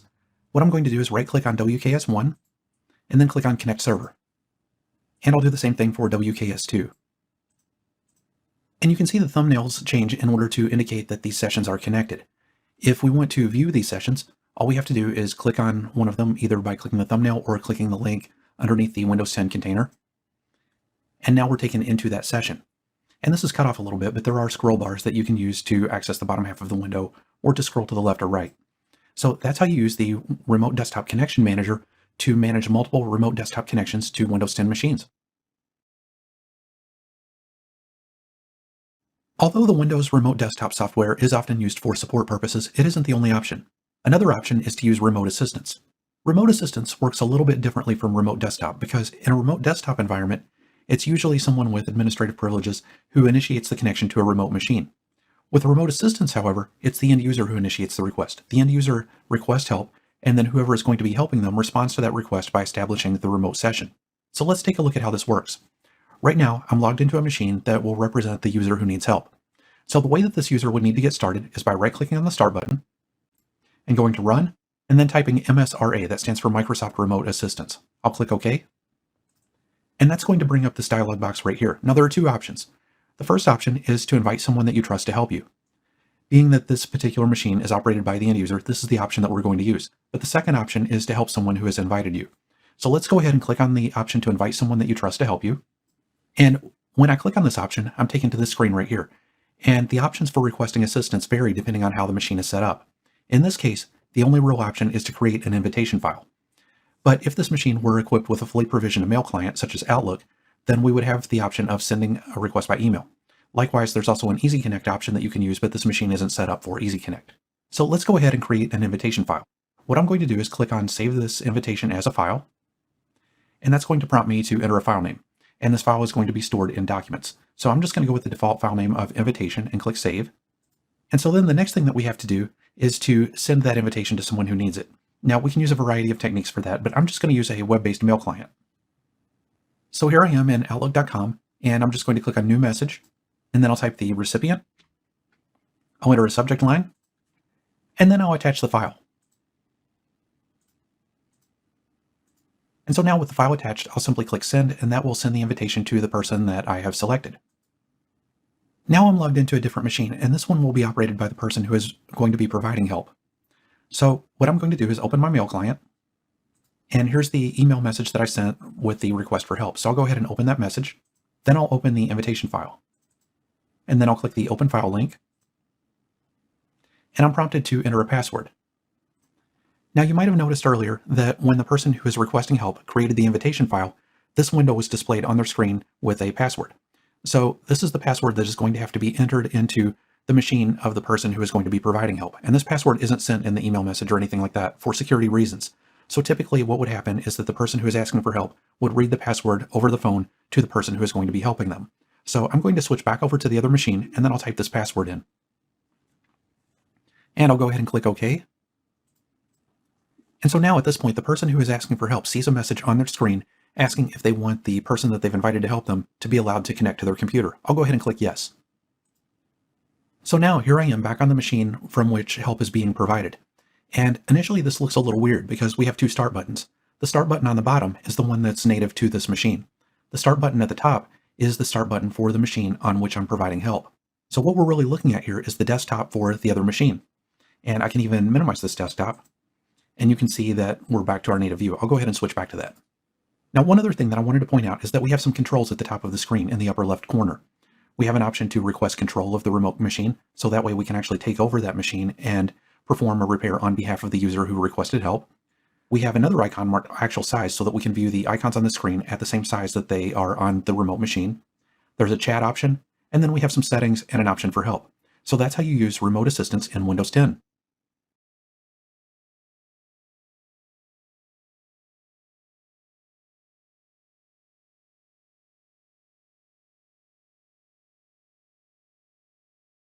Microsoft provides a number of options for backing up Windows 10.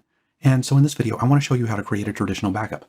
Now, the method that I'm going to be showing you isn't really a good substitute for using a third-party backup application, but it will work in a pinch, so I wanted to show you how this works. To begin, click on the Start button, and then click on Settings.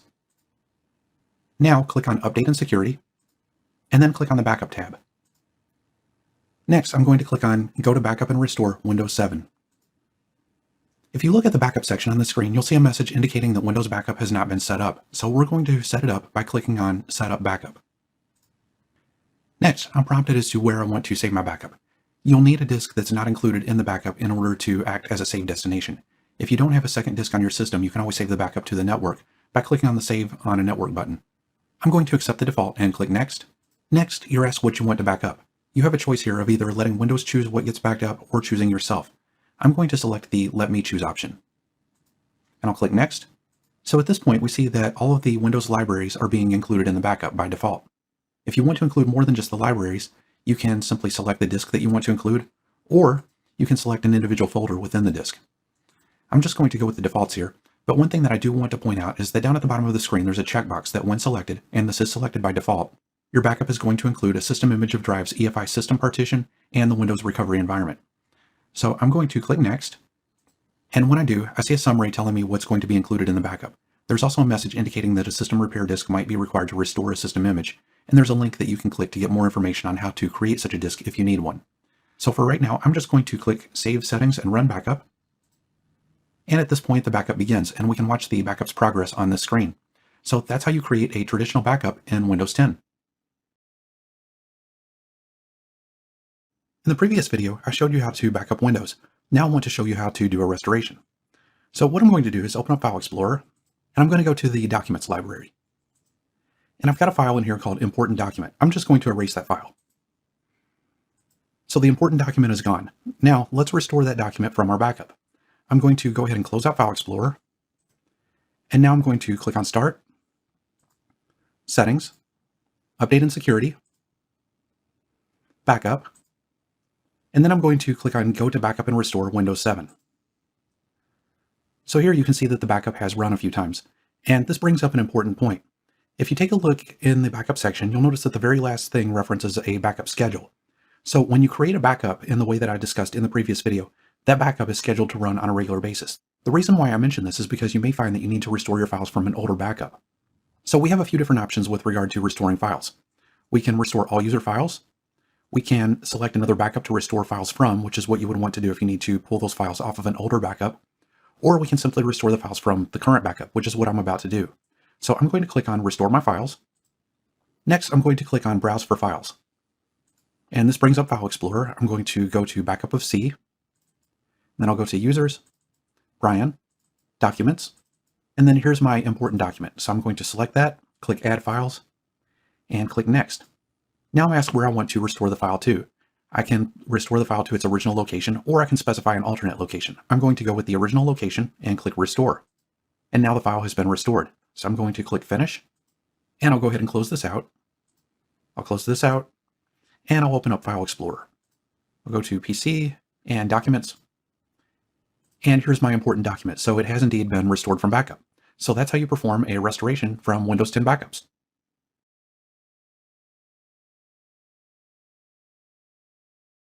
If you want to back up your entire Windows 10 machine so that you can restore not just the operating system and your files, but also the applications, then the best approach is often to create a system image backup. So I want to show you how to do that using the native Windows 10 tools.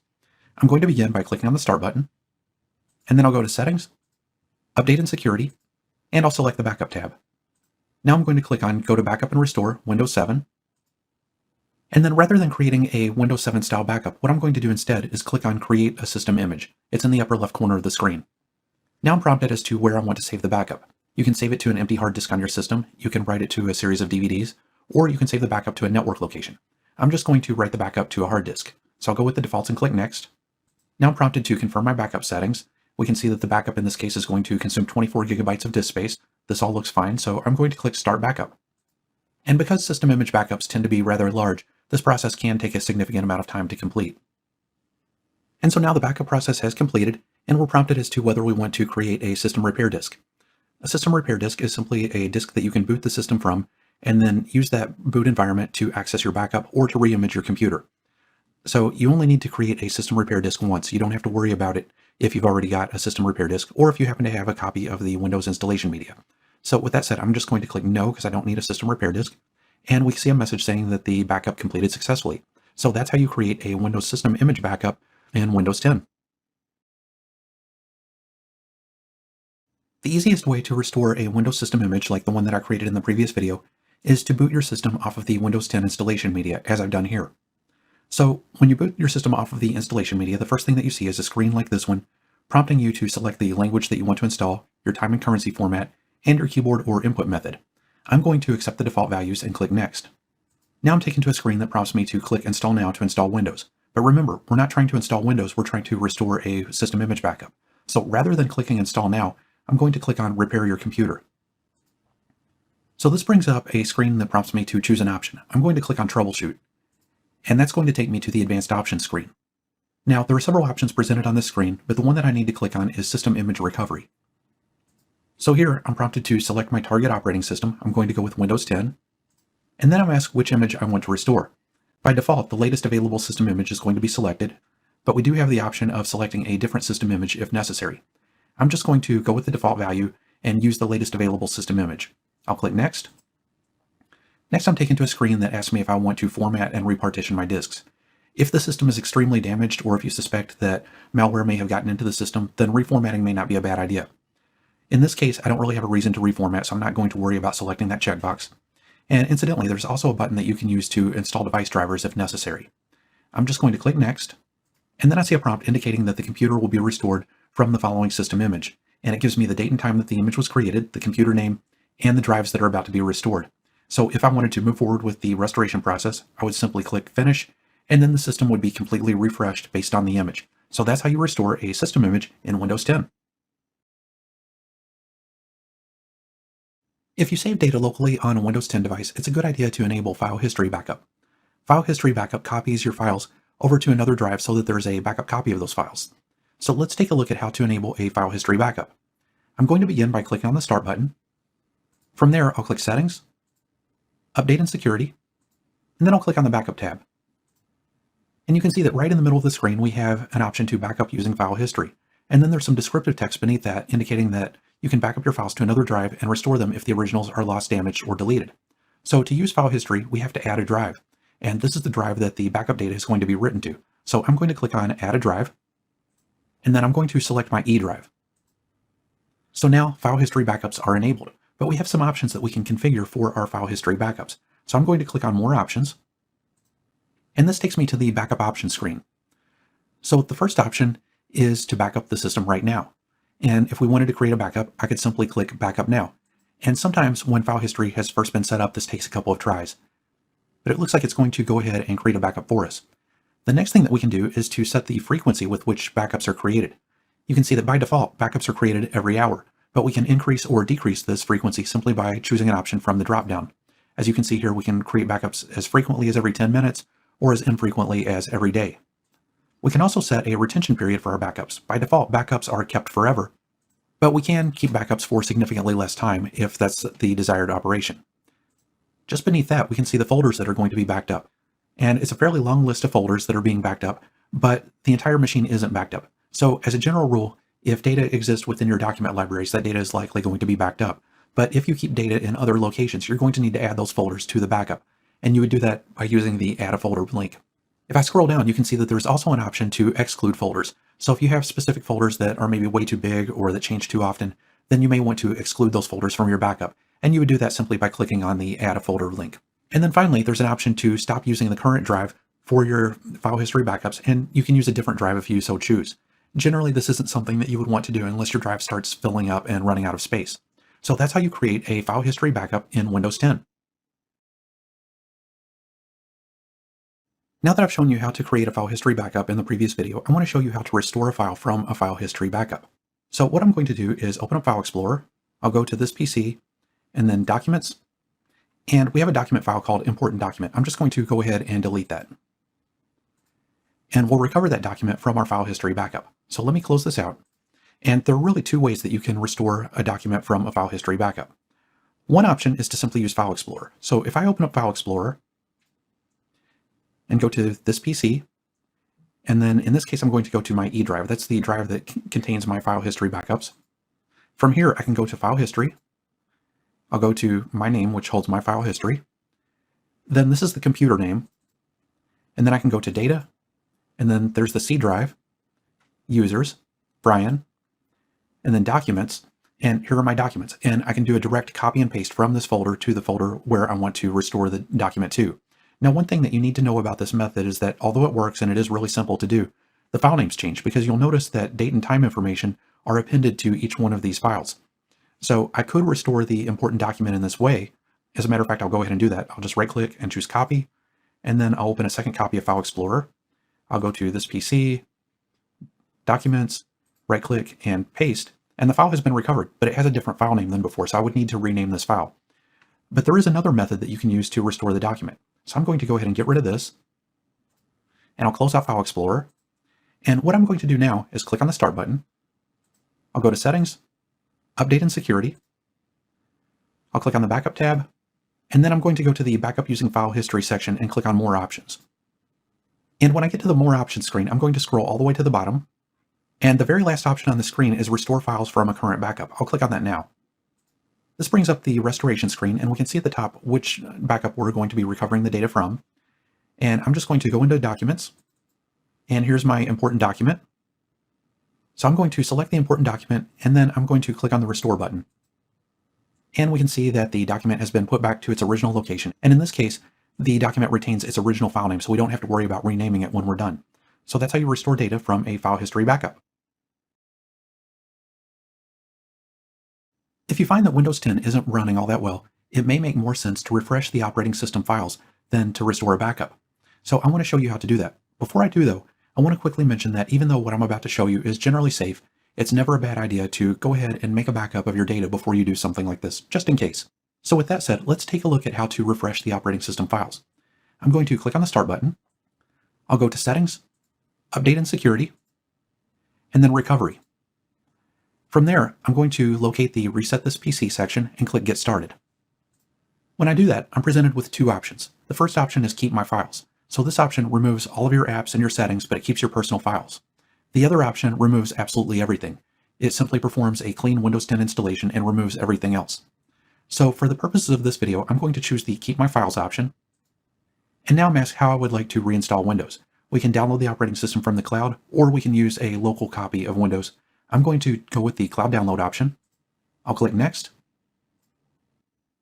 And now I see a warning message, and it's very important to pay attention to this warning message because it indicates exactly what's about to happen. So in this case, resetting is going to change settings back to their defaults. It's going to keep personal files. It's going to download and reinstall Windows, and then remove all apps and programs. Also, there's a note down at the bottom that indicates that this is going to take a while and that the PC will restart, and that the download can use more than 3.4 gigabytes of data. So at this point, I can either click Reset to go ahead with the reset process, or I can abort the process by clicking Cancel. So since I don't actually want to reset this PC, I'm going to go ahead and cancel right now. But if I did click Reset, then Windows would begin downloading the necessary files and reinstalling the operating system. So that's how you reset Windows 10.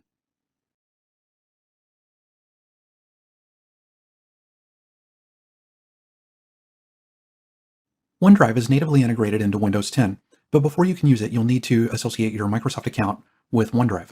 Now, if you've already associated a Microsoft account with Windows, then you won't have to do this because that account will automatically be recognized by OneDrive. But if you need to add an account, or if you want to link an additional account, I want to show you how to do that. So what you need to do is go to the bottom right corner of the screen and then right-click on the OneDrive icon. From there, you'll need to click on the Sign In button. This will bring up the Set Up OneDrive screen, and it prompts you to enter your email address. The email address that you enter here will be the address of your Microsoft account, or if you happen to be using OneDrive with Microsoft 365, then you would enter that address.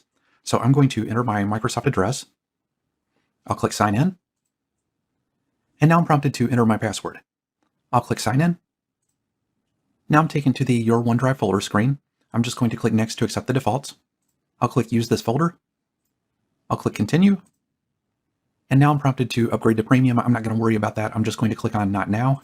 And then I'll click Next, Next, Next, Later. And finally, I get a message indicating that OneDrive is ready for use. So that's how you associate an account with Microsoft OneDrive. When you enable OneDrive in Windows 10, Windows will automatically synchronize the contents of your file libraries up to OneDrive. But the interesting thing about the way that Windows does this is that it will attempt to free up space on your Windows 10 device in the process. This means that certain files will be moved to the OneDrive cloud and no longer remain on your Windows 10 device. You can still access those files in the normal way by going into the libraries and clicking on them, but when you do, Windows will dynamically download those files from the OneDrive cloud to your local device. So let's take a look at how this works. What I'm going to do is to right-click on the OneDrive icon, and then I'm going to choose Settings. And this brings up the Microsoft OneDrive dialog box with the Account tab selected. If you look at the middle of this tab, you can see that there's an option called Choose Folders. I'm going to click on this now. When I click on Choose Folders, you can see the folders that are being automatically synchronized to the OneDrive cloud. So things like Desktop, Documents, the Personal Vault, and Pictures are all automatically being synchronized to OneDrive. I'll go ahead and cancel out of this. Next, I'm going to select the Settings tab. Now, if you look at the very bottom of the Settings tab, you can see a section labeled Files on Demand. And Files on Demand is enabled by default, hence the checkbox being selected. So if you don't want OneDrive taking files off of your local device and copying those files to the cloud, then just deselect this checkbox and everything will remain on your machine just as it always has in the past. What I want to show you though is what happens if you click on More Info. When I click on More Info, Windows is going to open a web page. And I'm going to scroll down a little bit because there are some icons on this web page that I want to show you. There are three icons that you need to be familiar with. A blue cloud icon indicates that the file doesn't exist on your local device. It only exists in the OneDrive cloud. An icon with a green circle with a green check mark in it indicates that the file does exist locally, but it also exists in the OneDrive cloud. And then an icon with a green circle with a white check mark in it indicates that the file is always going to be available locally. So where is it that you see these icons within Windows? Well, let me open up File Explorer. And now that File Explorer is open, I'm going to select the Documents library. So within Documents, you'll notice that each one of the files has a status associated with it, and the status column contains an icon. In this case, each item has a green circle with a green check mark. This means that these items can be moved to OneDrive, and there's probably a copy in OneDrive right now, but there's also a copy residing locally on this machine's hard disk. So what would happen if we wanted to retain a copy on the local hard disk permanently? We never wanted this to be taken off of the hard disk. Well, you might have noticed that we have a file called Important Document, and maybe this is something that we want to always have available locally. What we would do in this type of situation is select the file, and then right-click on the file, and then choose Always Keep on this device. And when I do that, you'll notice that the status icon changes. In this case, the icon is a green circle with a white check mark, indicating that this file is always going to reside locally. So that's how you control OneDrive's Files on Demand feature in Windows 10. When you enable OneDrive in Windows 10, Windows will automatically back up your data to OneDrive. So I want to show you how to see what's being backed up, and more importantly, how to restore that data if necessary. So I'm going to begin by right-clicking on the OneDrive icon. It's the icon that's located in the lower right corner of the screen. Next, I'm going to click Settings, and this brings up the Microsoft OneDrive dialog box. And you'll notice that we have a tab called Backup. I'll go ahead and select that tab. Now there are a couple of checkboxes on this tab. The first checkbox is automatically save photos and videos to OneDrive whenever I connect a camera, a phone, or other device to my PC. So this is a great option to use if you have external storage devices that you use and you want to synchronize the data that's stored on those devices up to OneDrive. The other option is to automatically save screenshots that you capture to OneDrive. Now, neither of these options are enabled by default, but you can very easily enable them simply by selecting the corresponding checkboxes. The main thing that I wanted to show you is the Manage Backup option. I'll go ahead and click on the Manage Backup button. This brings up the Manage Folder Backup screen, and here you can see which folders are being backed up and how much space you have left. So in this case, the desktop, the documents, and the pictures folders are all being backed up, and we currently have 5 gigabytes of space remaining. If we wanted to stop backing up one of these folders, we could simply click Stop Backup for the corresponding folder. I'm going to go ahead and click on Got It to close this out, and I'll go ahead and cancel out of this. So I want to show you where you would go if you wanted to recover some of the data from your OneDrive backup. I'm going to click on the Start button, and from there I'll click on Settings. Next, I'm going to click on Update and Security, and then I'm going to click on the Backup tab. And as you can see, the very first option that's displayed on this tab is Backup Files to OneDrive. And we have one link under there, Open OneDrive. So I'm going to go ahead and click on Open OneDrive. And when I do, we can see the data that's been copied to OneDrive. So we can use this interface exactly like File Explorer because it is File Explorer, and we can use this to restore data from OneDrive back to our machine. So that's how backups work in OneDrive. Thank you for watching my course. I truly hope that you enjoyed learning about Windows 10 as much as I enjoyed creating this course for you. If you'd like to learn more, then I would encourage you to check out some of my other LinkedIn Learning courses. I've created several other Windows 10 courses and have also developed courses on other key topics such as cloud computing in Azure and AWS and Microsoft 365. I'm Brien Posey. Thanks again for watching.